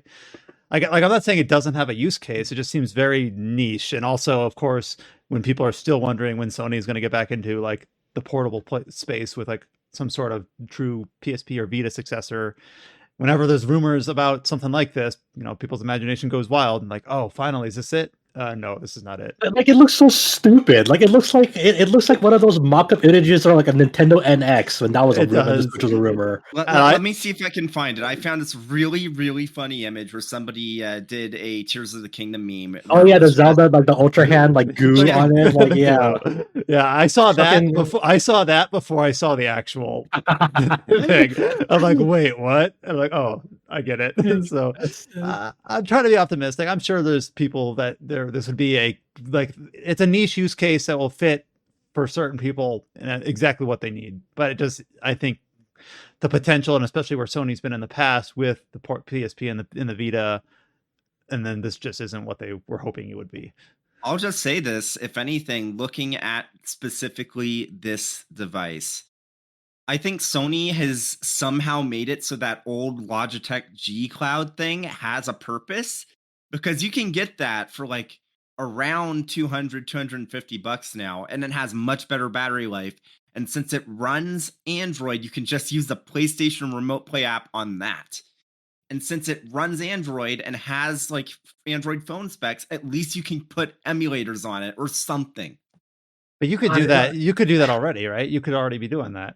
I'm also looking at this, the way they framed this Project Q on the picture. It reminds me of the fucking old ass Boomerang controller for PS3. So I just want to like throw it and hoping it comes back as well. It's interesting. They said it's planned for this year, but it still doesn't have an official name. It's still just known. I just hope it's Project Q. I just hope it's Project Q, and everyone can just. Oh no, they'll just do the Octopath Traveler thing, and they'll just drop the project. It'll just be called Q. That'd be amazing, actually. the Q controller. Yeah. For I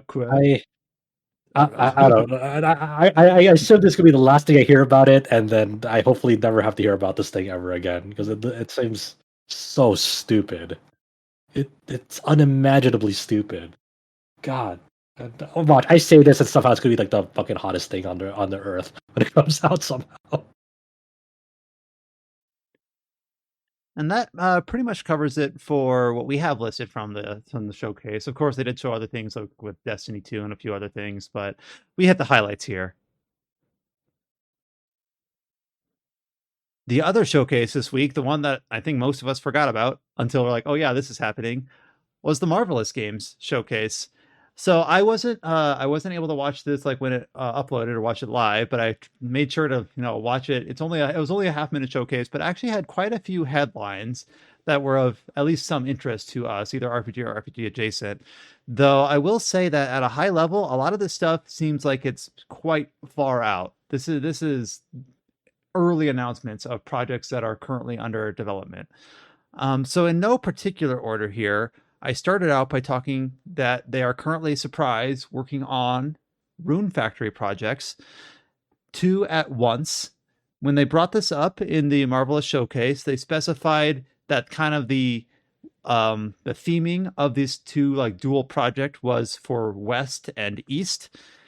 And they started out with talking about a spin-off title, which was under the East moniker of this theming, called Rune Factory Project Dragon, which is basically a more action-focused appearing Rune Factory game. They showed a lot of footage of this. It's probably the one game in the showcase that, as far as I could tell, got the most actual look in, where I saw people describe the footage as almost like Genshin Impact Light, or a lot more action focused, a lot of combat, an art style that was a little bit more adult and less cutesy, and just don't know if this is like what something that Rune Factory fans are looking for, but it seems like kind of an interesting kind of take on an IP that had the space for this. And I don't have the Rune Factory knowledge here. This is where I wish Chow was present, but I guess the Eastern continent that this spinoff takes place on has been referenced in other titles in the series. So this is kind of finally allowing players to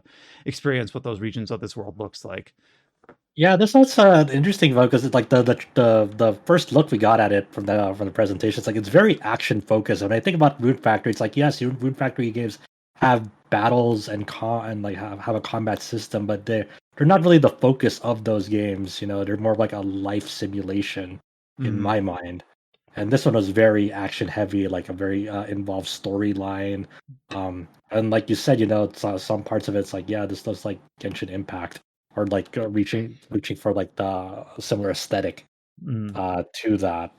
You know, but but I think the prospect of it is interesting. If they're still gonna lean on life simulation, like how would you adapt that style in like a more in an entirely new setting and like a more during like during the time of the Shogun, pretty much, right? The Shogunate period, or maybe like this one is like a more mythical um angle to it, and how would you implement a life simulation, like you know the Rune Factory series is known for, into that framework? It almost seems more like Harvestella, where it's both, but Yeah, it leans more towards the maybe not quite that. Look, when Harvestella came out, I think James and I were the ones that played. Did you play that, Josh? no, I didn't get a chance to All play it. This is one right. of those things I just never got around to, Where unfortunately. Harvestella was marketed like a Rune Factory, like primarily a life sim, farming sim with some RPG elements to it. And then when we played it, it was almost split the other way, where yeah, it had those elements, but focused more on the RPG elements. Where this, it seems almost like taking the Rune Factory template, and again, like just tilting the seesaw the other way, where describing the game, all the life elements should still be there, but based on the way that they presented it, focus more on exploration and combat. That's my take on it anyway. And then as this was a paired announcement for this little theming of West versus East, or West and East. The other entry that they put under the West, bin, was a logo for Rune Factory 6, basically saying we're working on Rune Factory 6, surprise. Likely going to be more in the traditional vein of what that series has become known for. So I don't know. It seems like a smart way to do that, where they're trying to shift the formula with this new project and showing off kind of what that looks like, and then saying, well, for those that don't seem interested in that, we are working on Rune Factory as you know it with a proper follow up as well. For Yeah, both these entries, no release windows, no consoles. For Rune Factory 6, no footage, a decent amount of footage of the Project Dragon spinoff. yeah. I wonder which one of these come out first. I assume Project Dragon, but like what are the release, like what's the timeline for these games? Because like they're both being developed simultaneously as well, so it makes you wonder. Like I don't know what do the in-house what does the in-house situation looks like at Marvelous? It seems like there's a lot going on under their hood. Yeah, they have a lot of projects listed here. So I don't like, I'm not well aware of exactly how many dev teams they have, but they've got a lot going on here. Well, it's And not too surprising because, like, even if there's games that Marvelous themselves don't publish, they've done support work pretty consistently, surprisingly enough. Like, I believe didn't Marvelous help with Monster Hunter Stories 1 and 2? I think I don't so. know. Yeah, I'm pretty Let's- sure they did. And then obviously there was didn't Yeah, like the didn't Fate they Stella do games. Oh yeah, didn't you're they correct. do God Eater 3? Monster Hunter Stories role playing game developed by Capcom and Marvelous. So yeah, you're right. Mm. Well, Yeah. So it's like even when they're not like outright publishing games, it's kind of similar to like Koei Tecmo, where yeah, they publish their own stuff, but if you like dig a little deeper, you'll see, oh yeah, they do a lot of contract work for other companies too. Like I still think back to 2019 where like Koei Tecmo released so many games, even if you didn't think they were Koei Tecmo games, like Dragon Quest Builders 2, Koei Tecmo. Uh, yeah. so yeah. This Marvel's presentation reminded of like the level 5 presentations, like where we're fucking unveiling all the fucking projects we have now. We're hitting hard. And level 5, see, it's like this is the year of level 5, and Marvel's fuck! like, I need to pre-order Deca, please. There you go. But yeah, that's what this presentation was. I was like, we're just gonna show you everything that we're working on, or at least a good chunk of it. Yep. Well, what's next, Brian? So I listed 4 other games that are either RPG adjacent, or maybe RPG adjacent, because the rest of this, we like the Project Dragon Rune Factory spinoff was the one that, outside the initial fashion game that they showed, was the one that got the most footage and specific details. The rest of these are either very little in terms of like concept art or some artwork, or literally just less than that. I'm not saying that's bad. They're just this almost seems more like movie studio announcements, where they're announcing as soon as the product is under development, they're saying, yep, we want to make it very clear and transparent what we're working on. So I've got 4 games listed here as basically just games for us and our purview to kind of keep an eye out on. The one that's most explicitly in our wheelhouse is one that is called Project, or at least tentatively called, Project Life is RPG. Like that's currently the title and what the logo says. And this game basically they talk about how the theming of it is life, and how the progression of life versus the progression of how RPGs work. It's kind of very mealy mouthed and a little bit high level like that. But in terms of what this game actually is, we only got some high level footage, or not footage, concepts, and some concept artwork. The concept artwork is like, it has like a very like almost like aquatic theme. It's a lot of blues and pinks with like corals. Here's more brass tacks of what I actually meant to say. The key word is life, because RPGs represent life itself, and they're creating a fresh new RPG inspired by classics of old. So it's very high level, high concept at this point of what this game actually is. There's a key thing about this project that they mentioned. The director of this project is Itetsu Suzuki. Do not Google that name alone on Google, because it'll tell you that name refers to a Japanese porn actor. So I went, okay, that's not the person that I'm trying to look for, I think. So I went, okay, Google Itetsu Suzuki video games, because I know. So I went to see what they've worked on, and he has a pretty interesting track record. He was the development director for Soul Sacrifice and Soul Sacrifice Delta. He was also a game designer that worked on Monster Hunter Stories, and was a scenario writer on God Eater 3. So, and he's the director of this. He's the director of this game. Yeah, so that's an interesting little pedigree. Yeah. So not a lot there else to go on. The logo kind of looks like a seafaring captain of sorts. One of the concept arts shows like a naval pirate ship with giant sails, a beachhead. So it kind of gives you a concept of what the game might be, but not much more than that. Yeah. So I don't know obviously we don't know what to expect for this game, because they only showed off like artwork still, which look nice, but you know, we'll see. I wonder when we see this game again, honestly. And to be honest, I feel kind of silly that I have so little to say about this game, but the next project that they showed, there's even less to go on. And I'm not saying that's bad. There's just not a lot of for us to discuss about.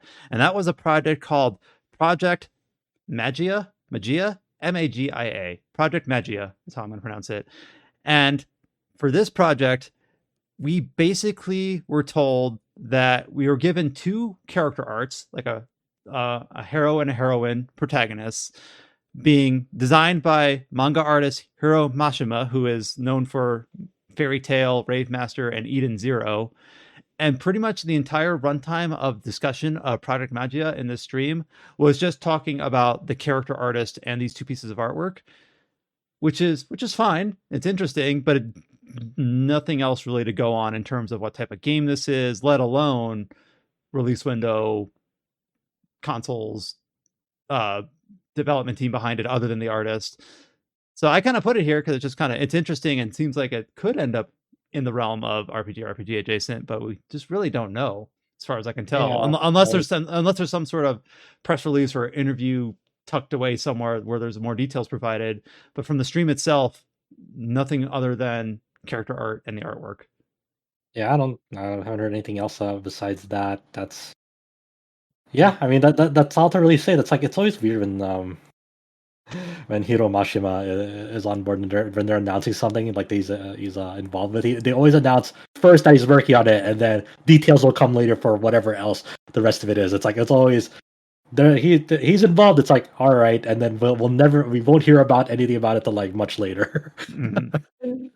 It happened for like a mobile game that I don't know if they recently shut down in Japan or not, but it was like an original mobile game, and like all the characters were designed by him. Like, okay, cool, I guess. But hey, no, since it is fairy tale related, maybe we'll just preemptively throw Chow into it. Yeah, I actually think the same thing. We'll put it on his list. No, I mean, who knows? This might be cool. I have no idea what to think of it. Obviously. Then the next thing they showed was probably not a surprise because it's one of their kind of tentpole series. They are working on a new Story of Seasons title. They showed off some general footage from that. No specific title for the next entry. However, they said that one of the key concepts of the Story of Seasons was that their idea is a Story of Seasons game that you can play with everyone. I forget who from the development team was speaking to this, but he mentioned how one of the constant feedbacks they got for the series so far is that they wish players wish they could play with their friends, and they're taking that to heart as they develop this new game in the series. So Yeah, working on Story of Seasons clearly with a focus on implementing some sort of multiplayer component. Yeah, it's like series manager Hikaru Nakano as well. Thank you. Talking, for this segment. I think it's really, I don't know if it's ambitious or I don't know. It seems like an ongoing theme about some of these projects at Marvelous that's going on right now. It's like they're dividing up like new entries into multiple projects and multiple games. Like for example, like we were just talking about Rune Factory. They're dividing that up between this Project Dragon and the next mainline Rune Factory 6. And now they're dividing up Story of Seasons one now that's traditional, one that's multiplayer focused.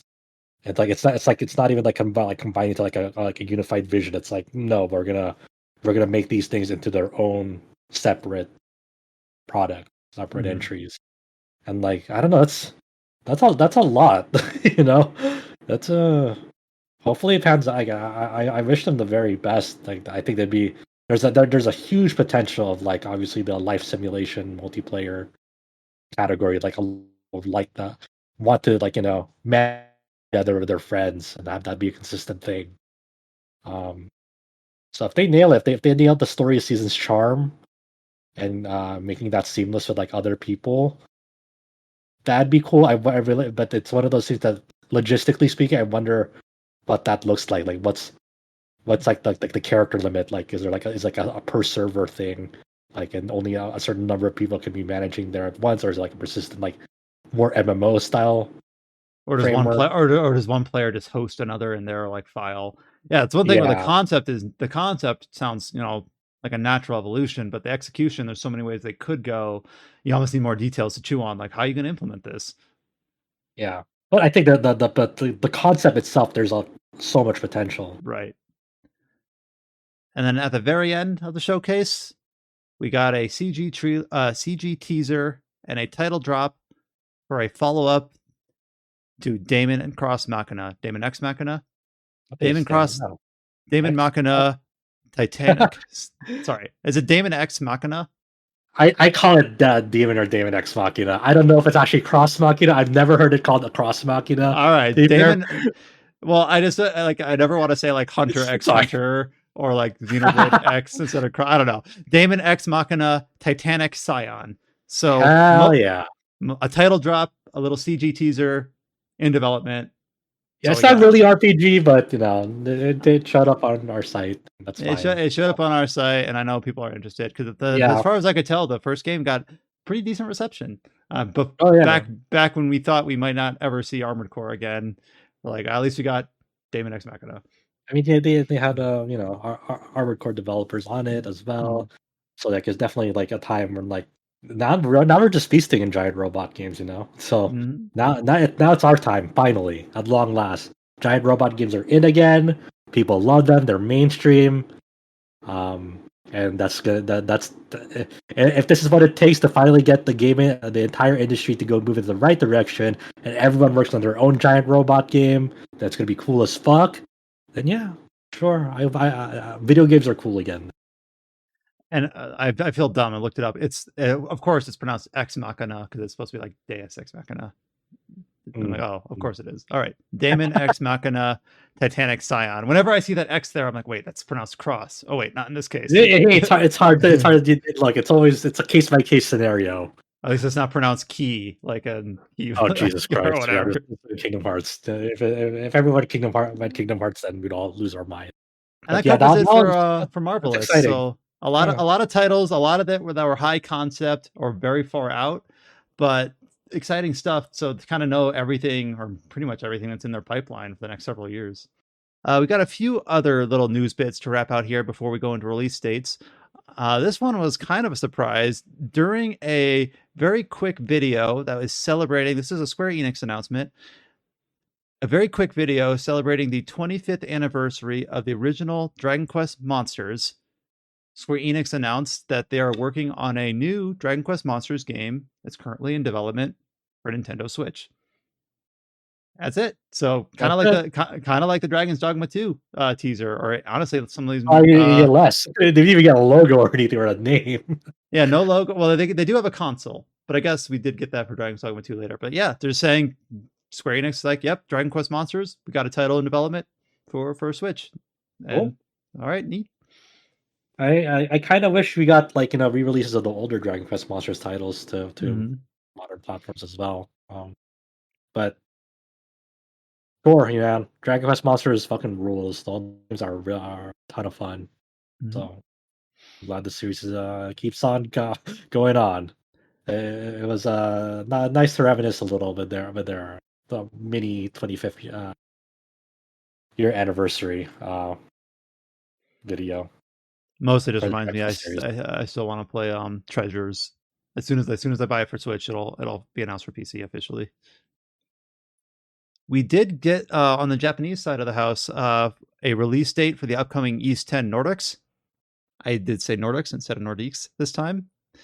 It'll be releasing on September 28th in Japan for PlayStation 4, PlayStation 5, and Switch. And of course, that means that with the release date, marketing's kind of ramping up for that game. During an interview, or not an interview, but a showing of the game with Dengeki, we got a few more minutes of footage of the field and naval combat. A commercial that was 30 seconds long also showed some more footage. Classic, really. Yeah, so I remember just earlier this late April, we got our first real footage of this game that Adam, like we talked about, spliced together and put on our YouTube channel. It was stream footage. I remember people looking at our little spliced together upload and man, the frame rate of this is pretty bad. Like, oh, that's just how it was in the stream. So now we're getting some other avenues where footage of this seems like it's going to be finally dropping in at a more regular cadence as we go towards the release date this fall, at least in Japan. Of course, got to state the obvious that currently nothing's been announced officially in terms of a Western release. I guess it's pretty much from the commercial. It seems like Adol is a lot more chatty in this one. How do you mean by that? I don't know. He just seems like he's they actually gave him a character. He's always had in some the battle trips or whatever. Yeah. Yeah, but it seems like they're kind of leaning on that. Maybe he might actually be an active voice in the story too. Mm-hmm. Maybe I don't know. And what Chow reported on from the Felgana remaster as well. He's a bit more chatty there too. Yeah, so, it's very, very slow. Every new entry, he says a little bit more, talks a little bit more. So eventually they'll just say all right. That's what they're gonna do. They're gonna remake all the fucking old East games where he didn't really talk, and they're just gonna put a voice on him. All right, we're gonna retroactively make it so Adol was never a silent protagonist. Fuck you. That'd be so funny. I could see Falcom doing shit too, just to fucking get money out of people.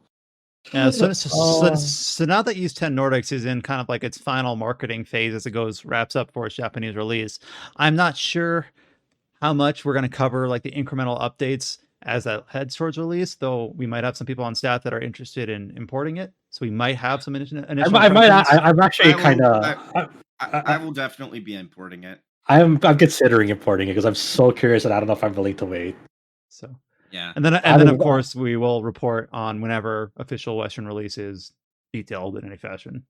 Unfortunately, though, like it also the release date of this game also overlaps with the game that I also want to play. What else is coming out at the end of September? It's our news, Brian. It's a segue. Oh, well, that's later in the list. Oh, wow. We'll talk about it because it's Square Enix. All right, so we have a few new release dates for coming into summer and fall, but the one that Josh is calling about right now is that we finally have a release date, worldwide release for the long-awaited, announced a while ago, Infinity Strash Dragon Quest: The Adventure of Dai. It will launch on September 28th worldwide for PlayStation, Xbox, Nintendo Switch, and PC. So it actually kind of hits all the bases. We got a new trailer that detailed the release date, and then just earlier today or late yesterday, Square Enix actually put up a kind of like an info sheet newsletter on their website about just the history of what is Dragon Quest Dai? Do you need to know the anime in order to play this? Is this an original story or does it follow the manga or the anime? The answer is, according to Square Enix, that this is a retelling of the manga / anime up through episode 41 of the more recent version that started That is so funny that they gave like a specific episode number. Yeah. Like, Well, okay. well, of course they're going to say like, no, you don't need to know anything about Dai. This is a retelling story. It'll cover the events up through, but I guess the show is about 100 episodes or so, 90 or so. Yeah. I will say I did watch the first 3, so I'm well on my way. There you go. And then the one other thing that was detailed, the footage of the trailer that revealed the release date is mostly combat footage, with a few cinematics as well, showing that the gameplay of the 3 characters, Dai, Pop, and is it Mom? Mom. Yeah. Mam. Mom. And then the newsletter on Square Enix website detailed that Dragon Quest: The Adventures of Dai will have 2 gameplay modes. It has the story mode, which recounts the story of the show / manga, as you would expect, but also it has a Temple of Recollection mode, which is described as almost like some sort of like procedural / roguelike-esque mode for training or getting materials. The way that Square Enix words it is, if you're having a hard time progressing through the story or just to get stronger, you can take on the Temple of Recollection. This is an evolving, repeatable dungeon that changes every time you play through it.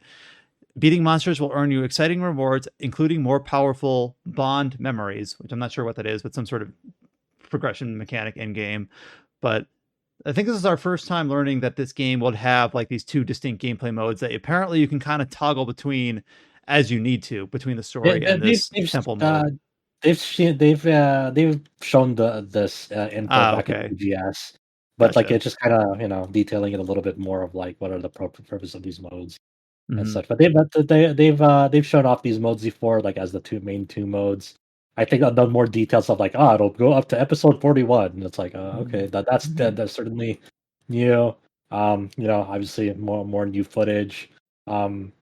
This one I'm really curious for. Obviously, I watched all of the new anime that released. I really liked it. It's basically a fucking classic JRPG turned into an anime. It has Mhm. all the classic JRPG tropes, but just like as like a big adventure animated. It's like, yep.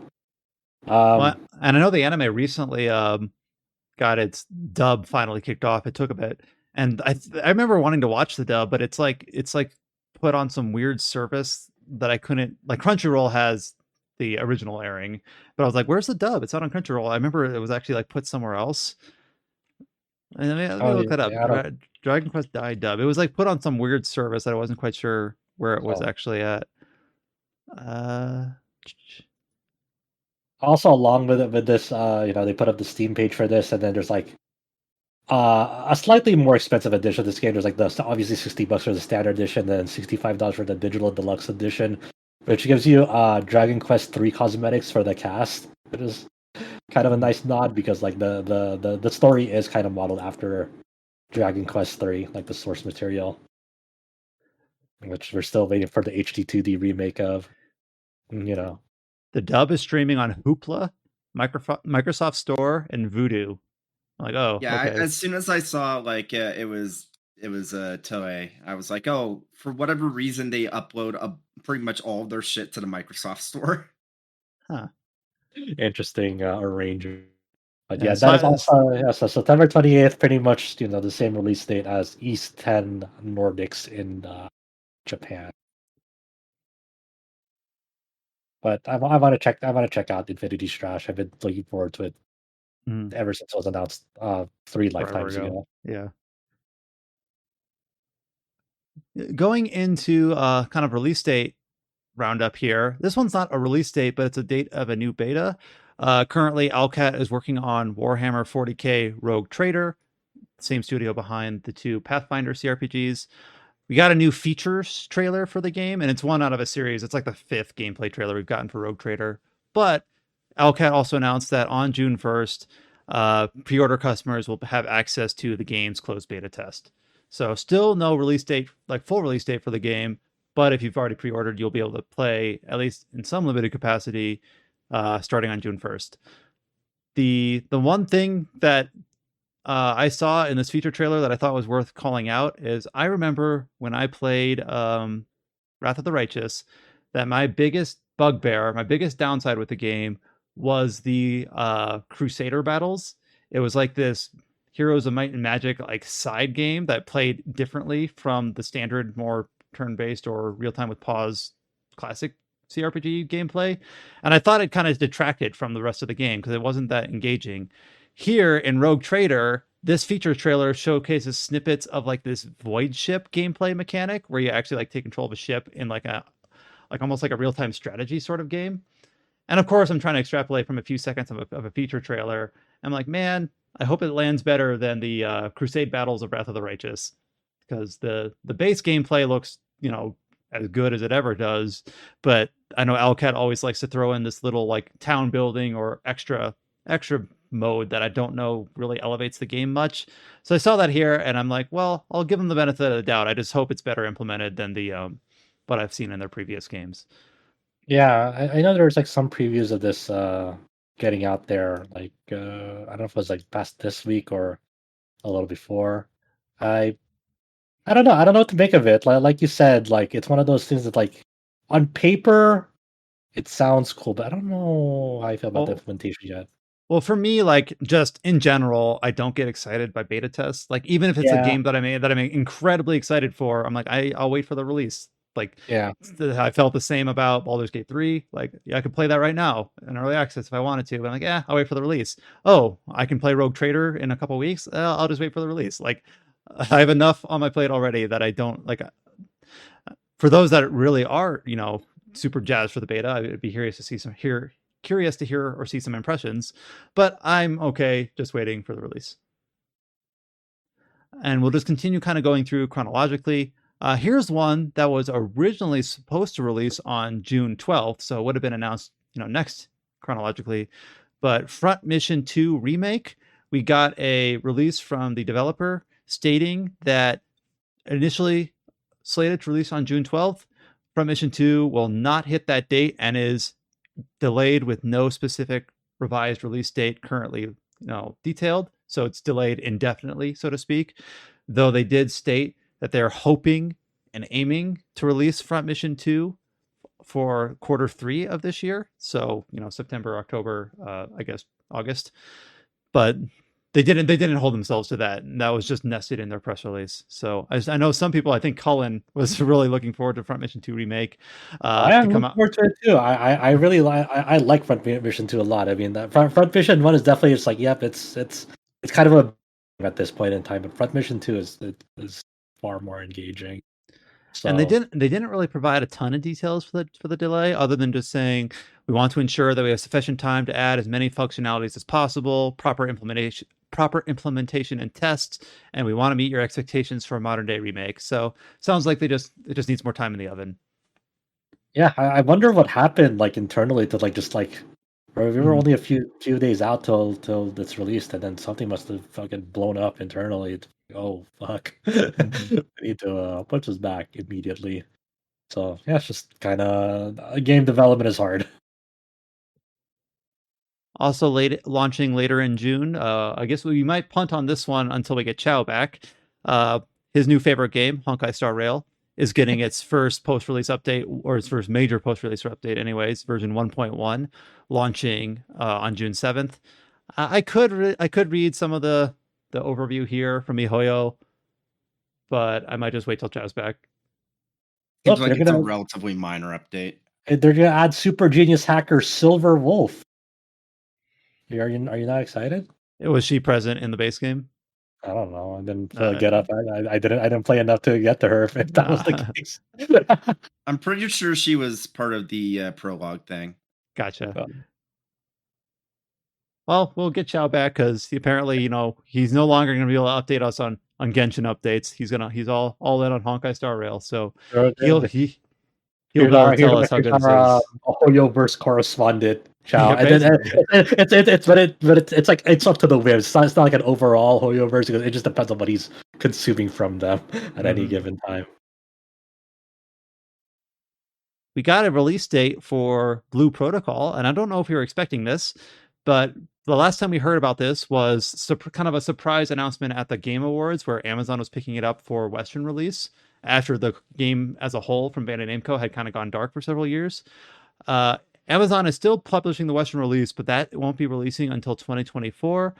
However, it will be launching on June 14th in Japan. So not too long away for the launch of a game that had been dark for a while. Yeah, I don't know. I mean, this was I don't know. This feels like it was pushed like back. Like it saw like even recent delays till up to this point because I think they were gonna like run some more internal tests, and I thought the original plan there for it was like early spring in Japan, but maybe wrong. Mhm. But I know like I've been kind of I saw some of like the feedback like that people were giving from like the recent beta test of this game in Japan, and I don't know. I kind of past my like MMOs at this point. I don't know if I can ever do an MMO ever again. uh, but even then, there's like some of the end game stuff seem kind of I don't know. It But does we'll see. Well, it does seem like Amazon's kind of desperate for a mega hit. Like oh yeah, they've absolutely. and like and it has to be a mega hit. It seems like they tried with Lost Ark, which seems like it's done okay, but didn't make the waves it wanted. New World a little bit less so. Obviously, they just recently and were super eager to announce their Lord of the Rings MMO, which we won't see for 8 years or whatever. And now then they showed up, last year saying we're publishing Blue Protocol, but not at the same time Bandai is in Japan. So it just seems like they're really desperate for a hit. And I don't know. There's something about that just rubs me the wrong way. I don't. I'll just say when I see Amazon's name on something, I'm not immediately like optimistic. Yeah, yeah. So, but I'm interested I, in seeing independent of Amazon. I'm interested to see I know people are going to be playing on the Japanese clients of this if at all possible. So it'll be interesting to see within just like 3 weeks or so what people think of this game based on its Japanese release. Later in June, on June 29th, we got the first release date for the set of 3 post-launch DLCs for Wolong Fallen Dynasty. This one doesn't really tell us much that we didn't know other than the specific date. It's the Battle of Zongyuan coming on June 29th, but we don't really know anything about whether this is post-game, how it's going to be formatted. But as someone who's kept Wolong installed and did enjoy it for what it was, even if it didn't reach the heights of Neo 2, I'll probably be playing this as it launches to see what I feel about it. yeah, I mean, I'm interested to see like what new weapons they're adding because they said they're adding a new weapon type, which is Oh, I didn't I catch don't that. know. Yeah, new Yeah, stages and enemies. That's pretty typical. New difficulty level, pretty typical. New weapon type. Be interesting to see how it lands. yeah. I wonder. I wonder if this new like content drop will like now that they've learned so much about how people played and engaged with Wo Long. I wonder if this mixes the combat and the flow enough to be like something new for returning players. Mhm. Because by the end of Long, everything felt very samey with the way that you approach things. I wonder if they have taken that into account with some of the combat direction that they're now implementing post launch. Yeah, it'll be interesting to see how they mechanically Like, work that in. hey, this enemy you can't just parry forever Mhm. for this, for example, or like there's like distinct phases of it where you cannot do this shit. We have a Western release date for Disgaea 7. It'll be launching on October 3rd in the US, October 6th in Europe. This game did launch in Japan in January, so like it's already kind of a known commodity in terms of what sort of game it was. And we did also get some interview questions answered with the director, Shunsuke Minawa. So we have not only the announcement of the release date up on the site, of course, with the trailer that came along with it, with the story trailer from Nice America. We also have James put up a feature with the interview questions with the director. James, was there any like key takeaways from this, or was it mostly like kind of the expected answers that you get with this sort of thing? It was mostly the expected answers. That's the thing with like email interviews. Is it's just like you really can't be sure like if you'll get anything interesting from it. Sometimes you do. Sometimes you're surprised, and they are really just candid about something you weren't expecting. But Got here, another email interview coming up in a few weeks where it was like unfortunately the wrong answers, but yeah. Yeah, it's email interviews are tough because you have to kind of like fine tune and account for like I think it's especially hard for like pre-release games. I think post-release, like if you're doing like an interview on a game that like you have like more intimate knowledge about after playing it, I think that makes for a very strong interviewing. But like for a game that's like pre-release, it's kind of like your standard stuff, and they can't really talk about it in earnest, obviously, because they know that you haven't played it probably and so forth. And even then, you can't really talk about like the specifics because the interview is meant to go face like a more an audience that hasn't played the game yet. right? So it's effectively just marketing, but it still provides the information in a Yeah. manner that's maybe a little less dry than like a press release. Hmm. And with that, that kind of covers us for all the upcoming releases. So lots of stuff coming out in June and July, and of course, as I mentioned, we are kind of coming up on a lot of those June events that have been earmarked, like the Starfield Direct, the Summer Games Fest, a few other things I'm sure I'm forgetting, and of course, a lot of other developers. It sounds like are planning to use the time to make announcements as either by plan or by surprise. I won't be surprised if we have a lot of new news coming in. We were kind of asking yesterday, what does Nintendo have in store for the rest of the year? I have a feeling by the end of the month, or at least by the end of next month, we'll know what their big winter release is, other than their Scarlet Violet DLC. The only other thing I forgot to mention is that we do have one review up on the site that Quentin put up for us. It is a review of Star Trek Resurgence, which isn't quite an RPG, but it's like an adventure game. It kind of, or not an adventure game. Um, what would be the correct genre to call this? I don't know. Telltale like narrative driven experience. I don't know anything about Star Trek, dude. I'll be straight up. I don't know anything about Star Trek. Me neither. I mean, I knew Star Trek, like Next Generation, Deep Space Nine, Voyager, but the Strange New Worlds, Beyond, Patrick Stewart and Picard. Engage. Yeah, I haven't followed that, but uh, it was a fun. We had the opportunity to review it, and Quentin is a big Star Trek fan, so they put up a review for Star Trek Resurgence up on the site for us. Well, with that, we'll go ahead and start wrapping this up. And of course, thank you so much, James, for going into detail about your time with Final Fantasy 16. We'll probably wrap back around once we know when that demo will officially release. I'm sure we'll get a lot more impressions on it, and then of course the full game release not long after that. Thank you so much for listening to this episode of the Tetracast. You can find all the articles and news that we talked about up on rpgsite.net. You can find RPG Site on all the social media platforms: YouTube, Facebook, Twitter, and Instagram. You should be able to just search RPG Site and find us. You can join our Discord at discord.gg/RPG Site, where we have a lot of people still working their way through Zelda, a lot of people excited about Final Fantasy, and all the other games in between. And we'll be back next week with another edition of the Tetracast. Maybe we'll get Chow back to talk about Honkai Star Rail. Maybe not. I'm not sure exactly what we'll talk about yet. We'll decide once we get there. But until you hear from us next time, stay safe and take care. And we'll talk to you all later. Forspoken 2 hype!